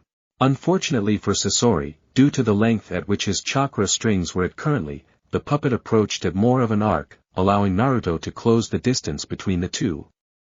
Naruto caught Nuabari in his left hand while instantaneously throwing a kick with his right leg aimed at Sasori's head. The red head ducked under the kick, not wanting to release his chakra strings attached to his puppet by blocking with his hand. Naruto had hoped for this and began to stab downwards with Nuabari, right towards Sasori's head. The Akatsuki ni nimbly leapt a few feet backwards, resulting in the sewing needle indenting itself a couple feet into the ground. Sasori flicked a finger, releasing the side blades on his Kazekage puppet's arms. The puppet had finally looped around, was heading right at Naruto's left side. Naruto pulled Nuabari out of the ground and leapt backwards, the tip of the puppet's right hand blade just barely missing Naruto's chest. The swordsman didn't waste any time dwelling the near miss and continue his attack. Sasori still was in relatively close distance, so Naruto channeled chakra into his feet and exploded of the ground towards Sasori with Nuabari in hand. Sasori yanked his puppet back towards his side. His threads were still at an unfavorable angle as the Kazekage puppet had rushed at the swordsman in the shape of an arc, so it would be a close call to see if the puppet or the Nuabari wielder would reach Sasori first. The puppeteer wasn't willing stand still to take that risk and leapt backwards away from the incoming swordsman. Sakura had once again been forced to use the antidote, leaving them without any more for the remainder of the fight. She expected another attack to follow up soon, but was surprised to see Sasori evading a projectile aimed at his head. She knew it had to be Nuu, so she figured she'd take the opportunity to help Chiyo out. She rushed to Chiyo's side, removing the rock on top of her, and began to heal the Suna elder's arm. Sakura was surprised to see Nuu actually pushing Sasori back. The Akatsuki member had almost taken the swordsman out, but Nuu had nearly done the same to Sasori. The puppeteer was being forced to evade the Nuabari wielder, who was clearly attempting to fight a close combat fight, one that Sasori obviously didn't want to participate in. Naruto saw Sasori leap backwards and quickly threw Nuabari at where the Akatsuki member was about to land. The blade was thrown expertly towards Sasori's chest while the red head was still in mid-air. Sasori groaned. This was not going well for him. His Kazekage puppet was trailing the Nuabari wielder and was probably 10 feet behind. He just needed the Konoha ninja's speed to slow down, and then he'd be cut in half by his puppet's blade. Naruto knew the puppet was trailing behind him. His plan was coming into fruition. Sasori saw the blade coming at him but had no real worries about it passing through him. The blade wasn't on track to enter his core, the only part of his puppet-constructed body that would actually result in his death if hit. The blade could pass through him, causing him no harm, and the third Kazekage would then cut down the swordsman. Suddenly Sasori saw the masked man yank back on his wire, causing the blade to begin returning to his hand. Sasori was confused by the tactic. Maybe he was planning on blocking his puppet's blade. He then saw his opponent begin to turn to face the puppet trailing behind him. Naruto had begun to slow down and the puppet was now within a few feet of him. With his blade now in hand, Naruto quickly threw Nuabari at the chest of the Kazekage puppet, who was in too close of proximity to be moved out of the way of the projectile. The blade easily coursed through the midsection of the puppet, whose blades were rapidly approaching Naruto in an attempt to sever the ninja in half. Naruto managed to throw his upper body backwards, allowing for the blades of the puppet to pass right over him. Nuabari glided through the air before being caught by Naruto about 10 yards from where it had initially passed through the Kazekage puppet. Sasori began pulling his puppet back towards his side after missing the killing blow to the swordsman, but began to feel resistance in his efforts. He looked at his puppet and noticed that Nuabari's wires had been looped through his puppet. Well, this can't be good, thought the Akatsuki member. Naruto had thrown Nuabari through the puppet while holding on to the end of its wire. After evading the puppet's blades, Naruto caught Nuabari. With the wires passing through the puppet, he could now attempt to pull the puppet in his direction for a finishing blow. Naruto moved both ends of Nuabari into his left hand and began preparing a Rasengan in his right as he tried to pull the puppet towards himself. He look like your precious puppet is seeing its final seconds of existence. Sasori grunted in frustration. Don't speak too soon. The tug-of-war between Sasori's chakra strings and Naruto's Nuabari wire wasn't as easy as Naruto had thought. In fact, Sasori seemed to be winning the battle of strength as Naruto dug his heels into the ground. Once Sasori saw the blue orb of chakra being formed in his opposition's right hand, he knew this was a tug-of-war was indeed for the life of his precious Kazekage puppet. Naruto's heels began to slide as Sasori pulled the puppet closer to his side with all his might, not risking a single second of letting up his strength. Naruto began to curse as his grip on the wires in his left hand started to slip. The wire was being pulled so tightly that it dug into his hand, drawing lines of blood across it. Just as Naruto was about to lose his grip, he saw Sakura descending from mid-air above Sasori. The Akatsuki member could only dodge to his right and avoid a direct hit from her chakra-enhanced fist that was heading for the location he was standing at. Sasori easily avoided a direct hit, but the impact of Sakura's fists hitting the ground tore up bits earth around him. Fortunately for Naruto, this distraction from Sakura loosened Sasori's focus on his chakra strings. Naruto yanked with all the strength he could, resulting in an unfocused and off-balanced Sasori canceling his chakra strings. The Kazekage puppet flew at Naruto, who lunged his Rasengan right into its chest. The puppet shattered, leaving only an intact head and arm as its remains. The iron sand spikes around the battlefield collapsed to the ground motionless. 3 people stared directly at the masked swordsman, all with very different emotions and thoughts running through their heads. Chio was astounded. The display of strength exhibited by this Konoha nin to destroy the third Kazekage puppet was incredible. Sakura had helped the masked swordsman out, but the Nuabari wielder had done the brunt of the work. His masterfully executed plan had required perfectly timed exertions of strength, dexterity and speed. With that puppet out of the way, it was an entirely new fight. Sasori looked at the masked swordsman with various emotions and thoughts flowing through him. This guy had taken out his prized Kazekage puppet by utilizing one of the 7 legendary swords of the mist, as well as the 4th Hokage's signature jutsu. He was impressed, agitated, and slightly enraged by the fact that this had just happened. This fight was surely not going as quickly, or easily, as he had hoped. This was all mostly due to the masked swordsman in front of him. He would now be forced to use himself, something he hadn't been forced to do in years. Sakura only knew of one person who had used the Rasengan, and that was her blonde-haired teammate. Standing here in front of her was a masked blonde-haired shinobi who had just used the Rasengan. It terrified her to think it, but there was a chance that the maniacal swordsman who she despised, was indeed Naruto. Chapter 17. Naruto? Questioned Sakura, desperate to hear a response. Naruto frowned under his mask. He had just given away a huge hint about his identity to Sakura. He knew all too well that a very few people had knowledge regarding the use of the Rasengan. However, now wasn't the time to be playing games. If he held back his abilities in order to conceal his identity, it could easily result in his death. This name caught Sasori's attention. That was the name of the Konoha Jinchuriki who the Akatsuki had been attempting to locate for a few years now. He knew very little about Naruto Uzumaki, other than the fact that he was the container for the Kyuubi and that Jiraiya of the Sannin had trained him before he fled the Leaf. The fact that the boy had become this formidable was impressive, and he hadn't even used his demon's chakra yet. So you're the Kyuubi Jinchuriki we've been looking everywhere for. Naruto became slightly concerned following Sasori's statement. Sakura knowing his identity meant nothing in the grand scheme of things. The Akatsuki knowing his identity was a completely different matter. He wasn't arrogant enough to think he could single-handedly defend himself against shinobi of at least Sasori's caliber. Had he not been fighting alongside Sakura and Chio, he was pretty sure he'd be having a very tough time against the puppet master.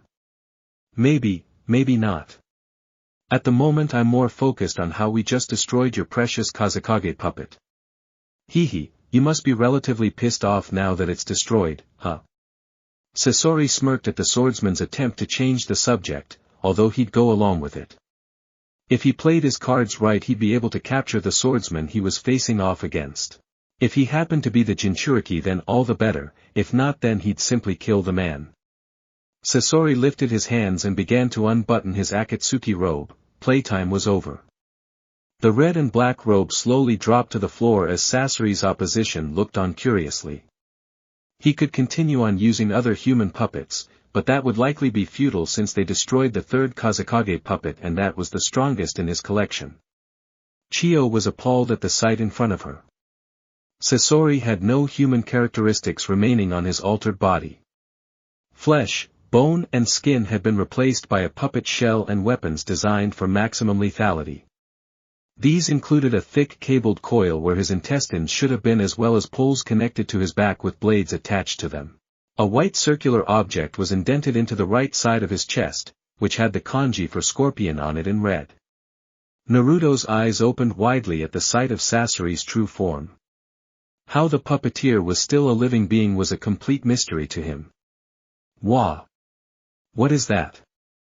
questioned Sakura. Of course, age no longer affects is quite obvious now that he has revealed his true form. Muttered Chiyo as she stared at the puppet body of her grandson. Sasori chuckled slightly at his opposition's reactions. It had been a very long time since he'd used this form. "Oh yes, it's been too long since I've used myself." Naruto began twirling Nuabari in his hand anxiously. This was going to become dangerous very quickly. He stared at Sasori through his mask as poison dripped from the red-haired puppeteer's sharp cable located where intestines should be. He assumed that one graze from any of the weapons hidden in his body would lead to death. They were all probably laced in poison and would result in a slow, agonizing demise. Sasori looked on at his opponent's tense stances. They wouldn't be making the first move, as they were likely to try and determine his abilities while utilizing this new form. "You three have been more of a hassle than I had imagined. It's really quite embarrassing that I've had to resort to this. Not to worry though, this will end shortly and you three don't seem too anxious to make a first move. So I'll start," screamed Sasori. Sakura readied herself for the Akatsuki member's next attack, pushing the possibility that she'd found her lost teammate to the back of her mind. She looked ahead as a glowing light appeared behind Sasori, who lifted his hands upward. Nozzles emerged out of both of his hands as she noticed signs of steam emitting from them. Sasori fired flames out of both of his hands, causing his three opponents to leap back and take cover behind to fallen boulders. The two Konoha shinobi hid on his left side, his grandmother on the right.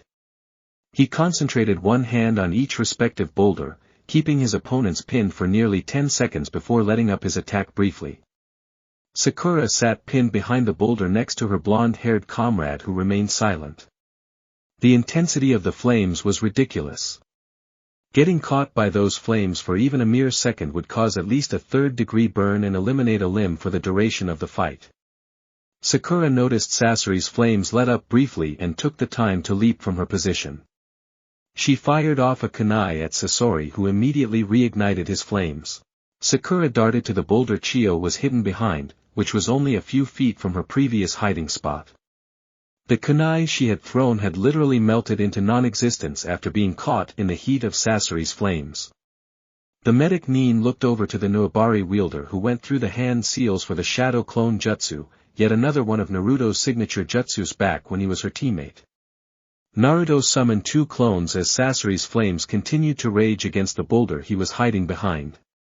The swordsman patiently waited for Sasori to temporarily halt his flame assault. The moment came, and just as the flames paused, both clones rushed out from opposite sides of the boulder. Both cocked their right arms back and prepared to fire their copies of Nuabari at the Akatsuki member.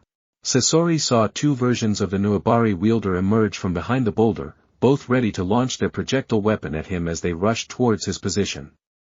One clone had darted a bit towards the left, just out of the range of the flames that were emerging from his right hand.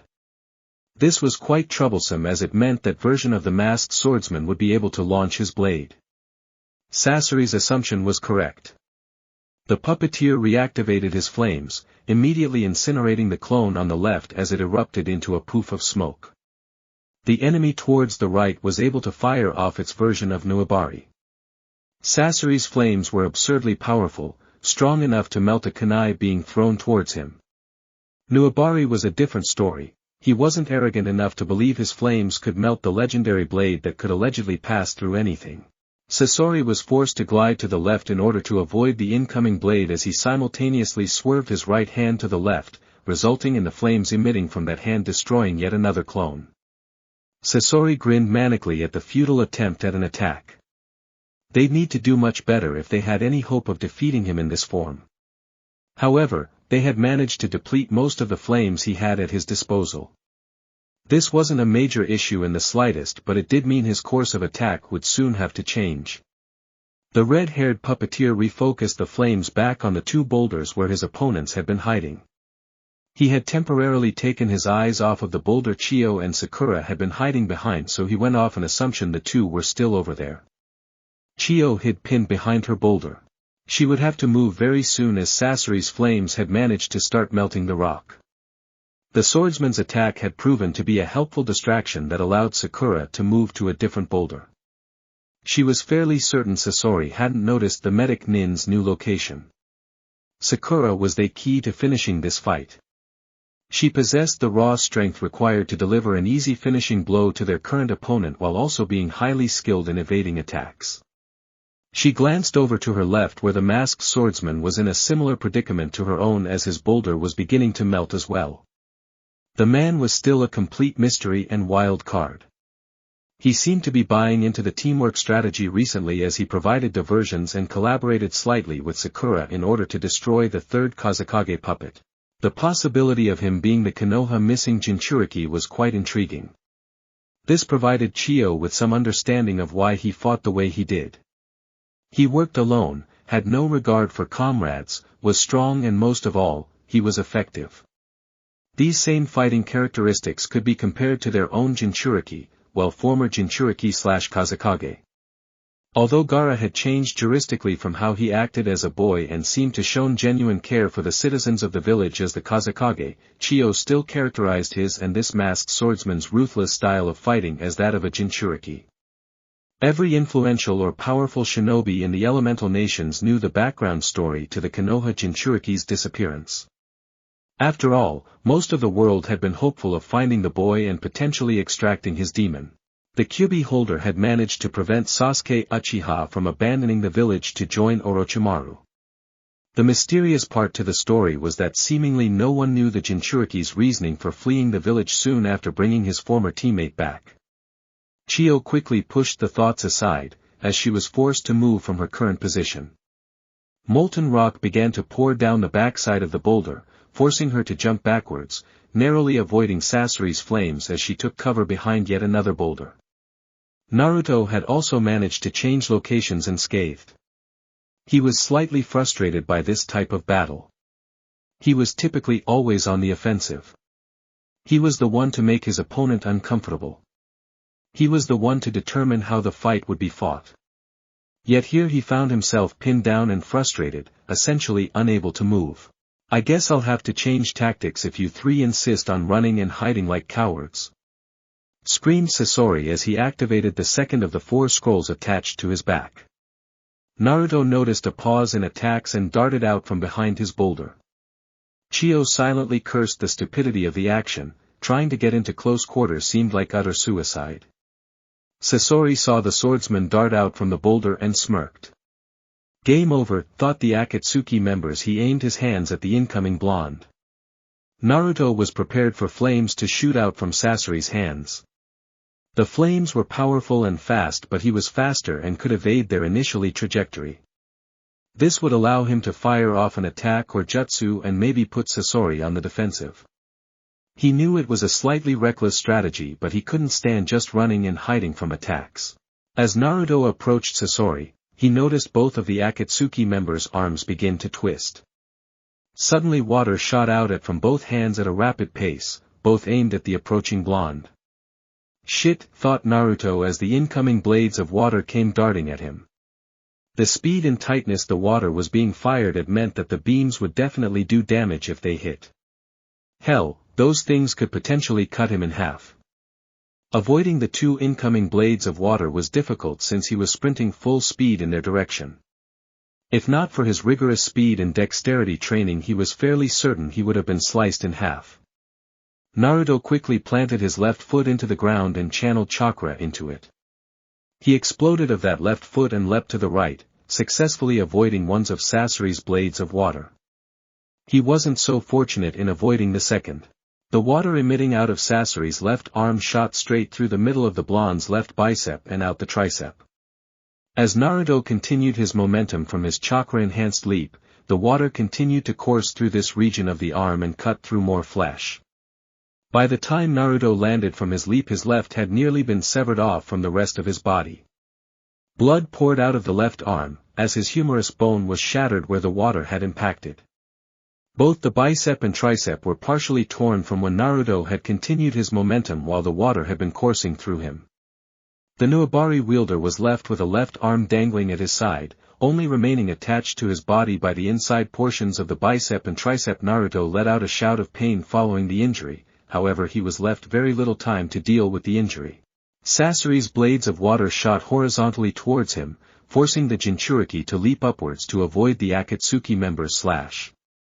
Chiyo appeared from behind her boulder after hearing a shout of pain. The swordsman had to have been injured. Her assumptions was all too correct as she observed blood flowing out of the blonde's arm while he evaded attacks from maniacally laughing Sasori. Her grandson's chuckles had seemingly picked up after injuring the swordsman. Chiyo had to take some attention away from the Nuabari wielder. The shinobi had acrobatically managed to evade several Sasori's water slashes. The Akatsuki member was rapidly waving and crossing over his arms in attempts to sever his opponent's body in half. She also knew that Sakura had been attempting to gain a flanking position behind their opponent. Although this new fellow's decision to rush Sasori was idiotic, it had served as an effective distraction for Sakura to obtain a more favorable position. The only issue with the strategy Sakura and her had adopted was that Sakura would have to get close to Sasori to land this finishing blow. This was problematic as Sasori was predominantly a stationary fighter. She'd have to get Sasori moving in order to provide Sakura with an opportunity to finish the fight off. Chiyo removed 5 kunai from her sleeves and attached a chakra string to all of them, just like the attack she had utilized at the start of this fight.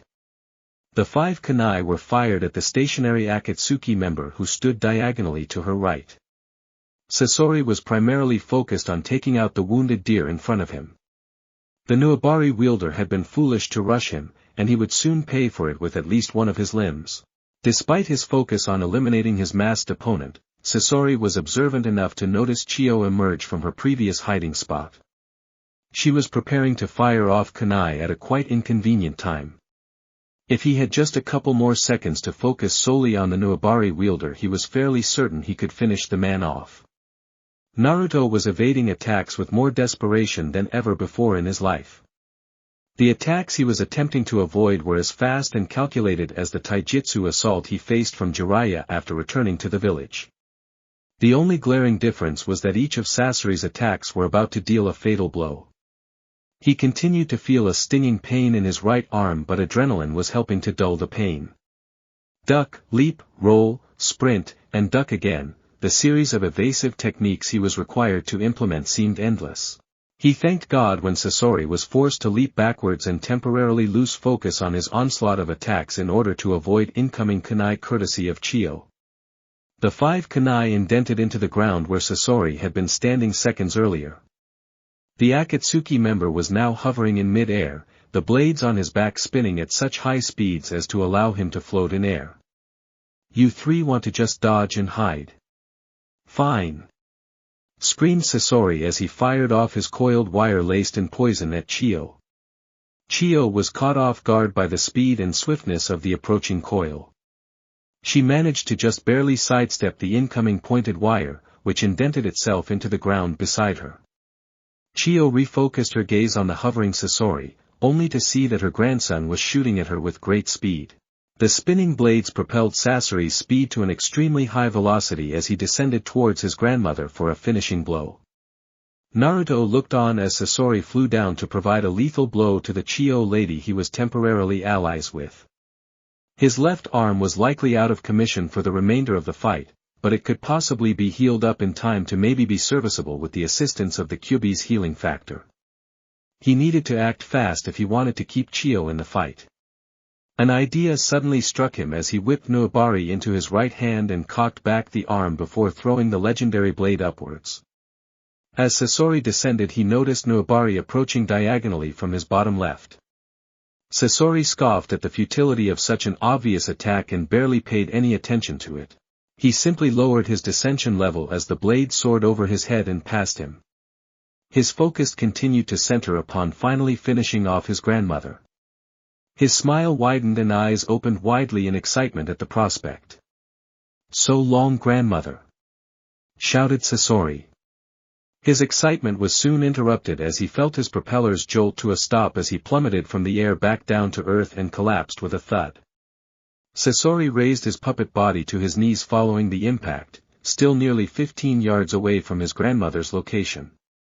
Utter confusion ran through the Akatsuki member's head as he thought about what possibly could have halted his bladed propellers. Being a puppet, he was able to turn his head completely around, which provided him the opportunity to make two unfortunate observations. The first was that Nuabari's wires were tangled around his left propeller's blades while the blade itself was lodged in the right. He cursed himself for overlooking the Nuabari wielder's attack. He had been so focused on finishing off his grandmother that he had solely been focused on evading the Nuabari blade itself. He hadn't taken the wires attached to the sword into account. After the blade passed overhead, the wire was caught in the rotation of his blades, causing more wire to rapidly become entwined in the propeller while causing the blade itself to be pulled back and be caught within the right propeller. Both of these led to his propellers halting and him plummeting a good distance into the ground. Sis' second observation was even more concerning. That Sakura girl was approaching him rather quickly from behind, fist cocked and covered in chakra. That only spelt temporary destruction of this puppet's body. He supposed they'd won a temporary victory. Sakura had been waiting for the perfect opportunity. She had been moving from boulder to boulder while Chiyo and Nuu kept Sasori's attention. She had gotten quite nervous when Nuu's arm had nearly been cut and just a few seconds ago when it seemed like Chiyo would die, but she had been patient and it paid off. She rushed at the downed Akatsuki member with all her speed and laced her fist with more chakra than usual for the punch. What made it all the better was that Sasori had creepily turned his head around to witness her finish him off for good. Sakura's fist connected with the puppet body's back as the blades attached the puppet's back immediately jutted out. The puppet body was sent skidding for yards as it rocketed past Chiyo, the parts of the puppet scattering in all different directions. Chiyo looked on in awe at the medic Nin a few yards in front of her. Sakura had perfect timing in providing the finishing blow. The girl truly was amazing. She had her doubts coming into the fight but felt a combination of sadness and relief at the death of her grandson. We did it," muttered a panting and smiling Sakura, relatively exhausted from the fight. Chiyo had for years doubted the shinobi world. It was filled with treachery, deceit and senseless violence. Trust was something that quite simply couldn't be found. Yet in front of her stood a young kunoichi who seemingly contradicted everything she'd grown accustomed to in the ninja world. She was kind and genuinely cared for Chiyo's own well-being despite the fact that she'd never met her until a few days ago. Maybe the future generations of shinobi could change the system. Naruto sighed in relief and walked over to Sasori's separated back blades that were intertwined with his Nuabari. His arm was still throbbing in pain but it had begun to heal slightly, at least the bleeding had been reduced. Naruto began to untangle the wires, quite a tedious task, as they had been repeatedly overlapped in between blades. As he unraveled the wire he began to hear a rattling noise, one that he had become all too familiar with recently. That was the sound of a moving puppet. He glanced behind Chiyo and sighed at what he saw. This guy sure was a pain in the ass. Chiyo and Sakura also both turned around to witness Sasori's body reattaching itself back together. His head was attached backwards but it soon spun around in order to face Sasori's three opponents. Sakura nearly collapsed due to both a combination of exhaustion and terror. Was this guy legitimately immortal? What are you celebrating about? Questioned a stone-faced Sasori. Chiyo stared coldly at her grandson as she removed a scroll from her ninja pouch. That's right, this fight has only begun. Spoke Chiyo. The old kunoichi spoke with seriousness in her voice that hinted to Naruto that she was no longer messing around. He could sense that the next sequence of attacks would determine the outcome of the battle.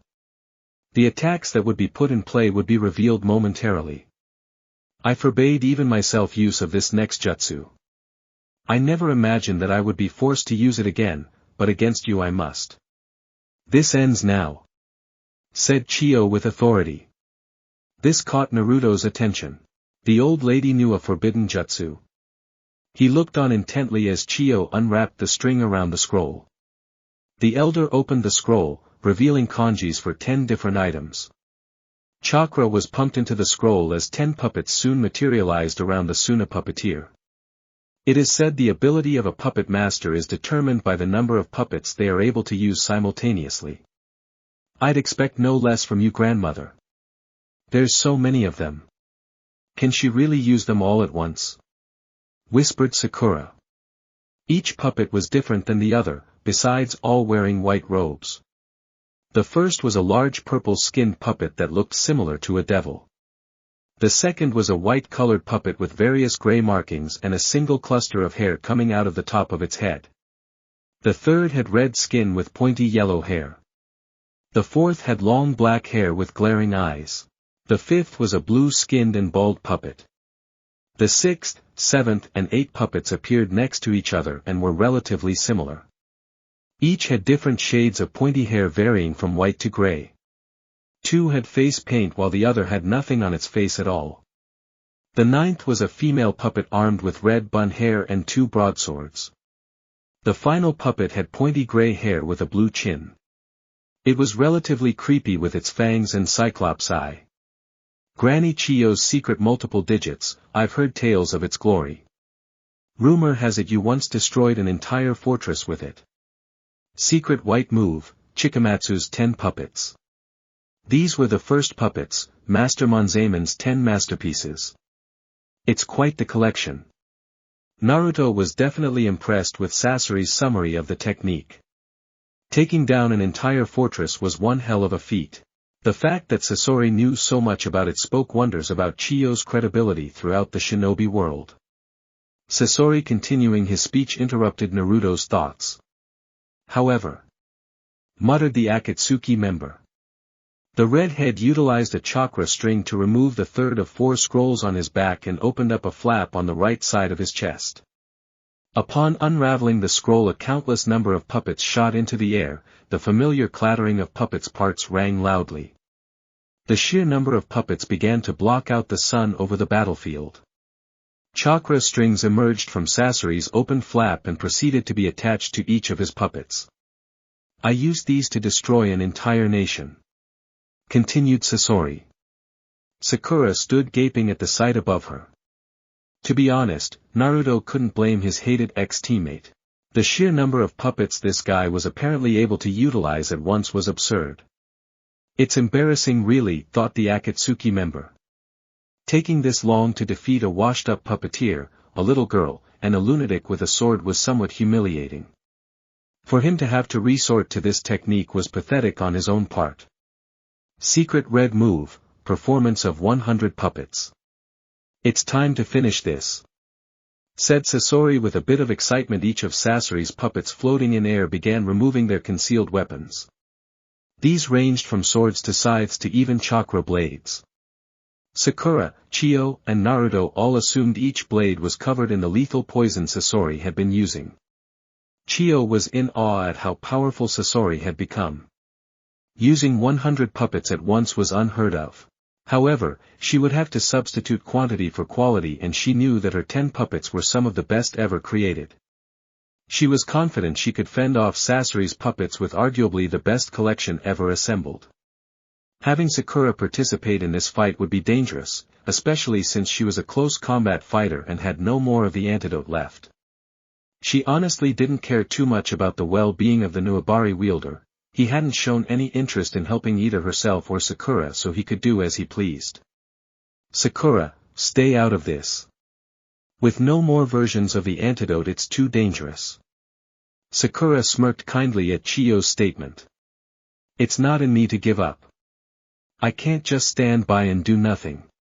Chiyo smiled at the young woman's resilience. Sakura was the student of Tsunade after all. She doubted the Pinkette would voluntarily sit out of any fight. The medic Nin ran to Chiyo's side amongst her collection of puppets in preparation for the oncoming attack. Naruto twirled Nuabari anxiously in his right hand, muttering an insult towards his old teammate before the final fight ensued. The gig was up with her anyways. May as well continue to have fun messing with her. If he ended up dying in this battle, he wanted to go out knowing he was able to fuck with Sakura at least one more time. Guess you're not completely useless after all, Sakura. Oh, how times do change. Sakura looked over at who she was now all but sure was Naruto with a both confused and shocked expression. Was he seriously trying to aggravate her before a life or death fight? Her thoughts on the subject were brought to a halt due to Sasori chuckling and shaking as he prepared his attack. Sasori finally stepped into a battle stance as a majority of his puppets shot forward. One puppet in particular led Sasori's charge, a brown-haired puppet with a chakra blade scythe. To counter it, Chiyo sent forward the orange-skinned puppet and the long black-haired one whose hands linked together forming a chain. The face of the red-skinned puppet detached from its body, revealing 4 large chakra blades. The chakra blades and chakra scythe clashed for superiority for a moment before the blade won out. Sasori's first puppet had been destroyed and many more were downed as the black-haired puppet seemingly swung the red-skinned one around, its chakra blades taking down a number of puppets. Around 10 puppets were sent flying straight at Naruto. 2 were utilized in a kamikaze manner as they descended on him at great velocity in an attempt to take the Nuabari wielder out with them. Naruto leapt out of the way of the 2 puppets who indented into the ground, causing loud explosions. As soon as Naruto evaded the 2 kamikaze puppets, 2 more were instantly on him with swords slashing at both sides of his waist. Naruto leapt over the 2 slashes and threw Nuabari through the head of the puppet on his left before landing on the ground. The other puppet slashed upwards in an attempt to cut his chest, but Naruto jumped backwards. This allowed him to catch his blade on the other side of the head it had just penetrated. Naruto caught the blade and blocked the strike with it from the same puppet he had just avoided. Naruto ducked under another horizontal strike before stabbing the blade through the puppet's gut and catching it on the other side. The other 6 puppets that had been sent his way now descended towards Naruto, who threw his blade towards the first of the 6 puppets. The blade coursed in and out of its chest before it ran through yet another puppet's shoulder. Utilizing solely his right arm, Naruto pushed Nuabari's wires out wide, causing the blade to begin looping back around. This left 4 fully functional puppets descending on him. 2 had spears, which were thrown unsuccessfully at Naruto. The spears impacted into the ground after Naruto leapt backwards. Those 2 puppets rushed Naruto, who evaded a few punches before roundhousing one of the puppets in its side, smashing it. By this time Nuabari had begun looping back around. Naruto tactically led the puppet to the left as he evaded its punches. The white-haired and bearded puppet he was facing wound up to throw a punch, only to have Nuabari pass through its right shoulder and side before indenting into the ground. The last 2 puppets that had been sent his way approached, swords ready to lunge at him.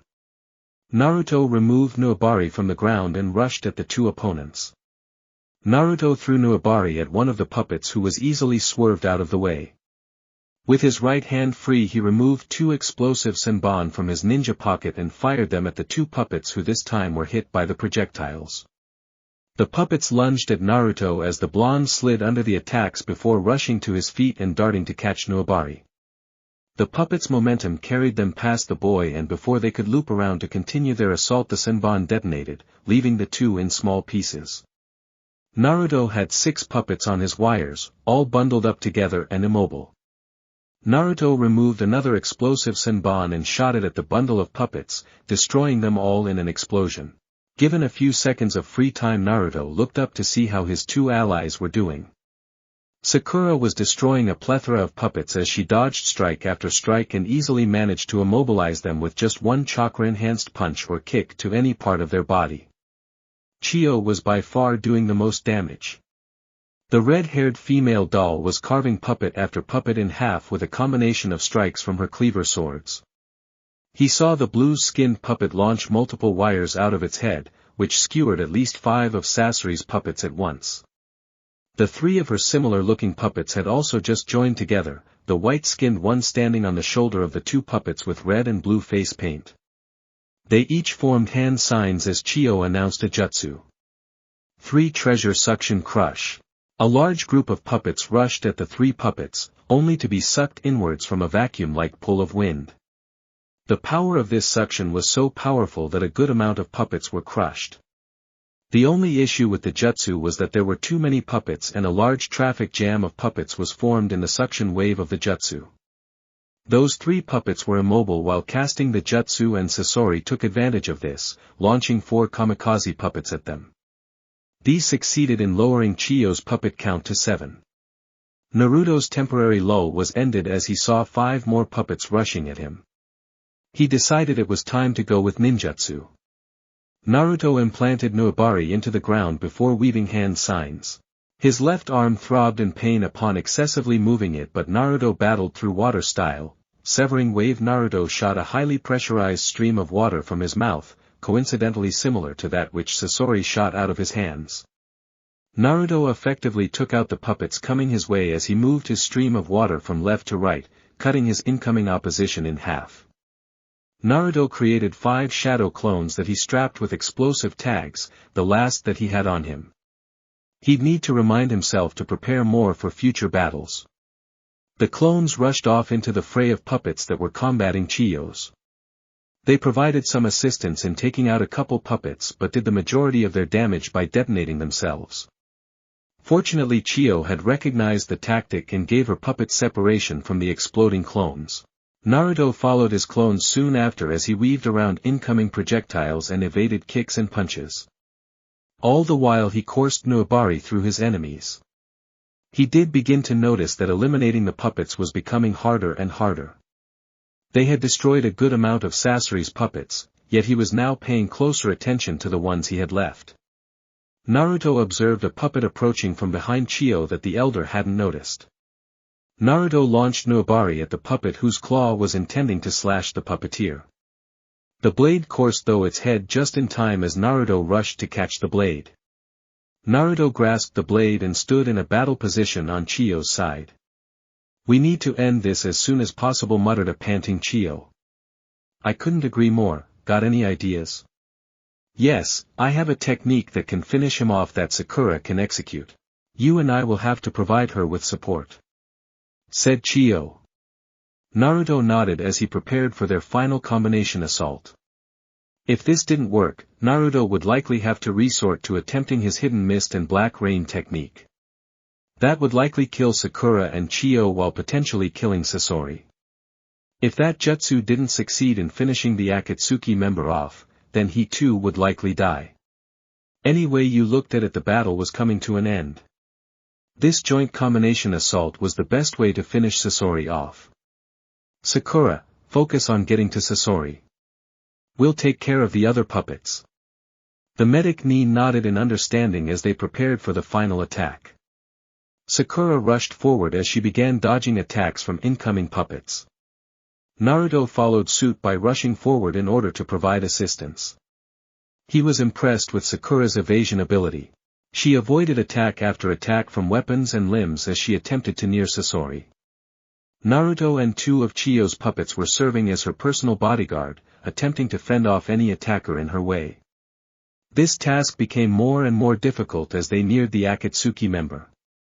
Chiyo's blue puppet was soon cut in half, leaving her with only 4 puppets as the chakra blade puppet and its chain mate had also been cut down earlier. This left only Naruto and the female puppet as Sakura's lone reinforcements. The female puppet skillfully cut down a number of incoming puppets with its blades, but it too was soon downed as a puppet's claw successfully decapitated it. The number of puppets now focused on Naruto resulted in him no longer being able to provide support to Sakura. He was having enough trouble trying to evade the projectile weapons and sword slashes from the at least 20 puppets attacking him. He was now only using Nuabari in a defensive manner to fend off strikes. Sakura was darting full speed in Sasori's direction, evading attacks left and right. Her blonde-haired ally had taken most of the pressure off of her, as a good majority of the puppets were now focusing their attacks on disposing him. As she was running, Chiyo's Cyclops puppet appeared near her. "Sakura, grab the ball." The Cyclops released a small ball which Sakura reached to grab while simultaneously leaping upwards to avoid a plethora of incoming sword lunges. She grabbed the ball and was back on the ground running. By this point she could just barely make out Sasori through the abundance of puppets. Naruto was holding his own against his onslaught of attackers. Around 7 puppets were skewered and hanging along his wires as he took a quick glance over to see puppets descending on Sakura from all directions. She had to throw that ball thing Chiyo had given her now. Fortunately Sakura released the ball soon after, its speed enhanced by Sakura's super strength. The ball soared through the air, avoiding contact with any of Sasori's puppets. Sakura had thrown the ball perfectly. The small innocent sphere began to transform into a head of what appeared to be a roaring tiger with long sharp teeth. Sasori's smirk he had on his face changed into a look of both shock and terror as the roaring animal head approached him. He wasn't going to be able to move his body out of the way, so he did the only thing he could at the time: he released his core from his puppet body. Chiyo's sealing technique, lion closing roar, hit Sasori's puppet body dead on and sent it impacting into the wall at the back of the cavern. Sealing patterns formed around the body in what was supposed to seal off the Akatsuki member's entire chakra network. The various puppets Sasori had been controlling collapsed all around, their rattling bodies falling loudly to the rocky ground. All 3 of the shinobi present thought they were finally victorious. Naruto was relieved to finally be done with this fight, one that had been extremely bothersome but one that also brought various flaws in his fighting style to his attention. He glanced over at the Akatsuki member that was pinned to the wall. This had without a doubt been Naruto's most difficult fight. He hated to admit it, but he was completely outclassed by Sasori. As he stared at the red head's puppet body, he noticed something was clearly missing from it. The white cylinder, that red scorpion, was no longer there. Naruto darted his head around only to see the cylinder implanted in a puppet standing right behind Chiyo. The puppet was armed with a sword as it lunged the blade through the Tsunade elder's back. "HHH!" screamed Chiyo as the blade passed through her. Sakura turned around at the sound of the scream, and immediately darted towards the elder. Rage engulfed the medic Nin as she desired to smash the grinning Akatsuki member into non-existence. Sasori yanked the blade out of his grandmother and ran at Sakura. With his blade in his right hand, Sasori slashed downwards on the medic, who sidestepped the attack. Despite her rage, she had been put on the defensive. Sasori proceeded to slash horizontally at Sakura, who leapt backwards, attempting to find an opening to land a punch. Just as Sasori prepared to lunge at the girl, he saw 2 swords emerge from his gut. He just chuckled, as he felt no pain from the swords that passed through his puppet body. Chiyo, with her limited remaining strength, had launched attacks with the father and mother puppet straight through his gut, yet it had seemingly no effect. "Can't you fools see it's futile? I'm immortal!" screamed the Akatsuki member. He prepared to continue his sword assault on Sakura when he felt a shooting pain, something he hadn't felt in years. A needle-shaped sword soon emerged from his core, purple liquid coating it. Sasori gasped in pain while the masked swordsman appeared in front of him, catching the blade a few feet away from where the Akatsuki member now stood. "So my guess was correct, that cylinder with kanji on it was how you kept switching bodies." Sasori could barely move as he glared at the swordsman who was walking towards him. The sword in the puppeteer's right hand dropped to the floor as Naruto came face to face with the Akatsuki member, his sword in his right hand by his side. Sasori was furious. How did this happen? How had he lost to this ragtag group of shinobi? This wasn't how it was supposed to end. "Any last words?" questioned Naruto as Sasori continued to glare and began to growl at the blonde. He was about to speak when Naruto quickly stabbed Sasori's core once more with legendary blade, its pointed tip inserting itself deep into the core. Too bad, I don't really give a shit what you have to say at this point. I'll see you in hell someday. He laughed Naruto maniacally in his high-pitched cackle that echoed throughout the cavern.